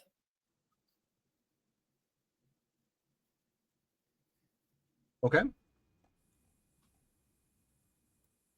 Sure, put the right one here. I do. Okay. There may be other options on some of the other planets or even moons in the solar system. Some of the other planets and moons are reputed to have water or similar things that may be compatible with the Salanthi, whether it be subsurface or on the surface. Maybe things that we can take into possibilities. they would not be encroaching on Earth and would not be under their jurisdiction. A pilgrimage to, say, one of the moons of Jupiter would not be anything that the Earth would have any control over. True. We'll at least have some options, especially if we're able to move ourselves throughout space with the new vessel. We'll have to keep that in mind and see if your people do need additional assistance. As far as I have heard, we are effectively homeless.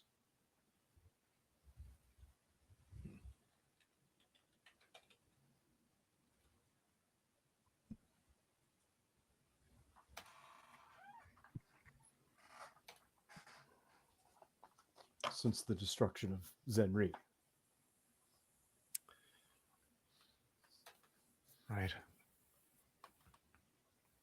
I know that many of the survivors were transported to Zuabos, which seems to be a planet relatively nearby where Zenri was, according to information Collapsing Star provided to us a while back. But beyond that, it's unclear what the status of your race is. Something we'll need to determine. Yes. Out of character, when did he say that there were survivors? I seem to remember there not being survivors or not any known. Like, what was the context where he mentioned that? According to my notes, that was back on the game of September 30, 2023. Oh boy. Let's see here. Them some Was that the- detailed notes. was Look at that- that flex. Was Yeah. that when we met him at the diner? Was that our first meeting with him or the second meeting? Let's see here. I seem to recall I was not there at the first meeting. It was right after Lightbringer spent a day with Jurgen talking to Noron, that Tavaxian. Uh-huh. Let's see here. Oh, it might actually be information that we got from him. Now that I'm looking at this. From Noron? Yeah, where there's likely Salanth survivors who were taken to Zuabos, which is a planet that neighbored Zenri. So it's within their same solar system, not super far away. Okay, then I guess I would have known that. If I was the one that gave you the information, I probably would have known that. Yeah. Okay. All right, go on. As you were. Oh, so where were we with regard to the Tavaxians and them getting? We were going ship? back to the captain. Okay. So that we could make the request. Cool. Okay. All right. Tavaxian Uber. So, Yeah. Lightbringer, you're making a request for what? So I will thank him for the tour and the guide, and I'll say that for our the purposes of our mission, we've determined that retrofitting Ixion's ship will be incompatible for the level of technology that we need, and could we requisition a modest traveling ship from the Tavaxians Nondescript. yeah, so I'd outline like what our specific needs and see what he says. So he nods and he says, your words, my hand.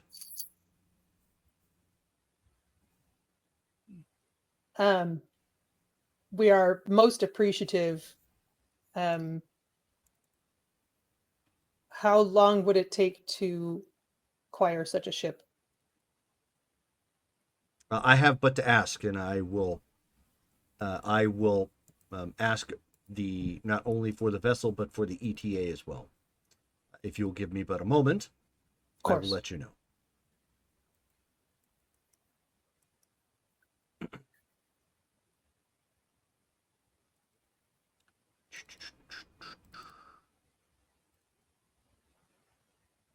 You looking at our transport chart? See how long it takes to get from the outer Oh yes, outer region? Outer from region. the outer rim to the inner core. Yeah. Yeah, that.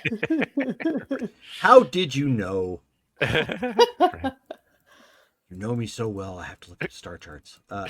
So he comes where back. would Earth be in that I know. kind of a? We'd probably be We're outer right next rim, door right? to- we're right next door to the Tavaxian Empire. Yeah.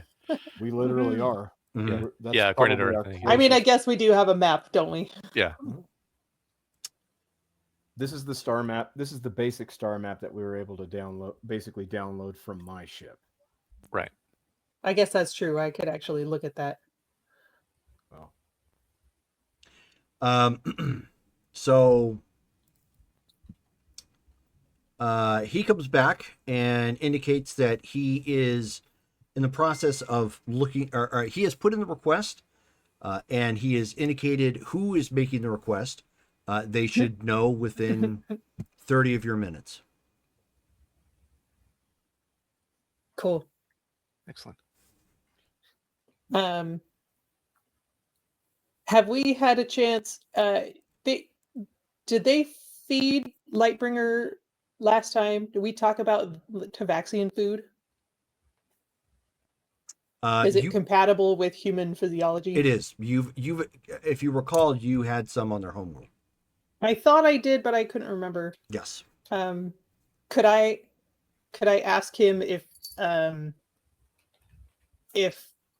my team could sample Tavaxian cuisine while we wait? And so he snaps his fingers and has two individuals lead you back to the mess hall. He lets you know. He says, "Apologies, apologies, Lightbringer. This is not formal Tavaxian cuisine. This is military Ship grade. rations. Correct. It is equivalent to your rations. But it is our hope that you enjoy such. We I welcome will the be- educational experience. I will be back with you momentarily." Thank you very much. So bring you out, all like, sit cuisine down. from like Indiana Jones and the Temple of Doom, like a snake, and they slice Yes, it. chilled monkey brains. That's exactly what it is. So, okay. Yeah, no wonder these guys are hopping around trying to find fast food joints. So you So many partake of their monkey food. brains. You you partake of their food. It's not bad. It's spicier than you had anticipated. So it must mean that they have stronger palates for flavor of some kind, or maybe they just prefer that over something else. Which is why they like White Castle so much. Yes. It's what you end up having is very similar to, as well as texture. It's very similar to mac and cheese, but with like some heat. It's basic. It's not terrible, and it's very filling. I think Pulsar probably digs it because he probably had to eat a bunch of like NASA food or whatever, like equivalent spaceship stuff. So yeah, some spice is good. Okay, so 1 second. Oops. Curious how it compares to Dexamite ship rations. Oh, the Dexamite paste. Yeah. Oh yeah, I mean, which is terrible, as I recall. yeah. That Was stuff like actually tasted very good, if I remember properly. Remember Right. Was I Shones- able to eat the Dexamite paste? I don't recall. I don't recall either. Yeah, not sure if you tried to eat it because Mhm. yeah, there was that. Like, can he eat that stuff? Who knows? Yeah, with your physiology changing, I wonder if your Well, my The physiology abilities- really hasn't changed. It's just that I've been it's just the accented skin. by the. Yeah, Yeah. I've just incorporated that. Like my food requirements hasn't really changed. Hmm. At least Maybe that's need a not- little more iron. Yeah. Okay, so that is when he comes back, he tells you that they have procured you a large heavy freighter, tentatively going by the name of Cygnus. You could of course name it whatever you want afterwards. Posted a picture up there of what it looks like. Cool. How many has this crewed by generally? 1 second.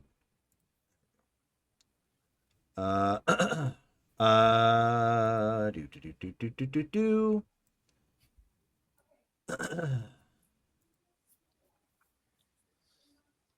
2. Oh, okay. All right. It has this call letters on it. NCC 1702 on it.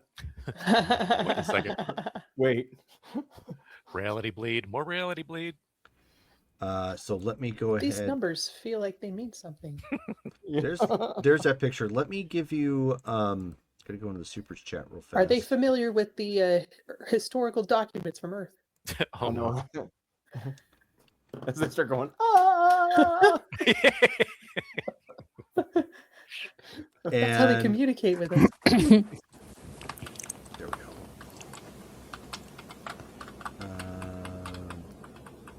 Shelley's There. Tappa Tappa. Yeah. All right, so I am posting up in the Discord chat the vessel and the shuttle it comes with.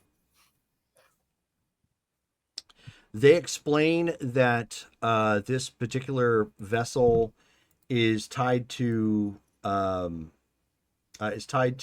interstellar corporation, essentially factory bought. So it is not licensed or directly tied to any particular galaxy, or I should say, galactic government. Okay. That suits our needs in that way perfectly, actually. We'll just need to get used to the Cool. ship, understand its operations, and then we should be ready.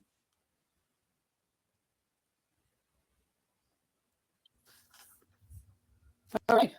Well, this has been a pretty cool field trip, huh? Got more than what we bargained for, but in this case, that seems to be a very good thing. Maybe we should at least make sure that our governments are familiar with this vessel so that they don't Try to shoot us down. pretty much so they know it's us, and maybe we could put a little American flag on there just in case, you know. Initially, we could have it escorted by my ship. Can we put an L on it? Yeah, when we put An the L, we should put the legacy symbol on it. I think because a little bumper sticker. well, no, Yeah. because like Jerome, am I an American citizen? Yes, you are. Okay, all right. Because I was like, wait a minute, I actually don't know. Well, yes, we can at least let the American government know that it will be appearing over their airspace and that it's tied to us, along with the Devaxian Empire for now. And that way we can then meet up with the ship, get on board, and take off. You should probably let people know who to know before we leave the solar system. I would like to look over their weaponry anyway, so this will be a good time to do it. We can take perhaps 1 or 2 days to make sure that everything is set, everyone knows what they need to know, and that we become familiar with the ship and its system so we're not caught off guard should something happen. Okay. Yeah, that Yeah. sounds like a good idea. And Excellent. also maybe fit in that meeting with Solarion just in case that opens up before we leave. That would be perfect if that could happen. We'll get into contact then with various individuals, Ms. McCall, our senator friend, to make sure that they are aware of the incoming ship. I'll tell Jurgen and Sledge. Mm-hmm. Okay. That's where we're going to go ahead and stop here for the evening. 2.5 hours, a little bit. So we're going to do some RP Nice. votes here real quick. So let's start from the top and go with George. Oh man. You know what? I'm gonna give it to Dale because Hyperion and his awkward courtship gave me some giggles. Okay. Dale. Let's see. I'm gonna give this to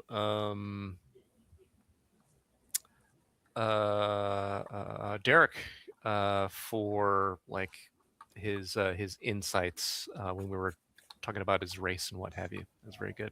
Okay. Brittany. I'm also going to Dale because he played that awkward relationship piece pretty Okay. well. Shelley. I am going to go with Derek. Yeah,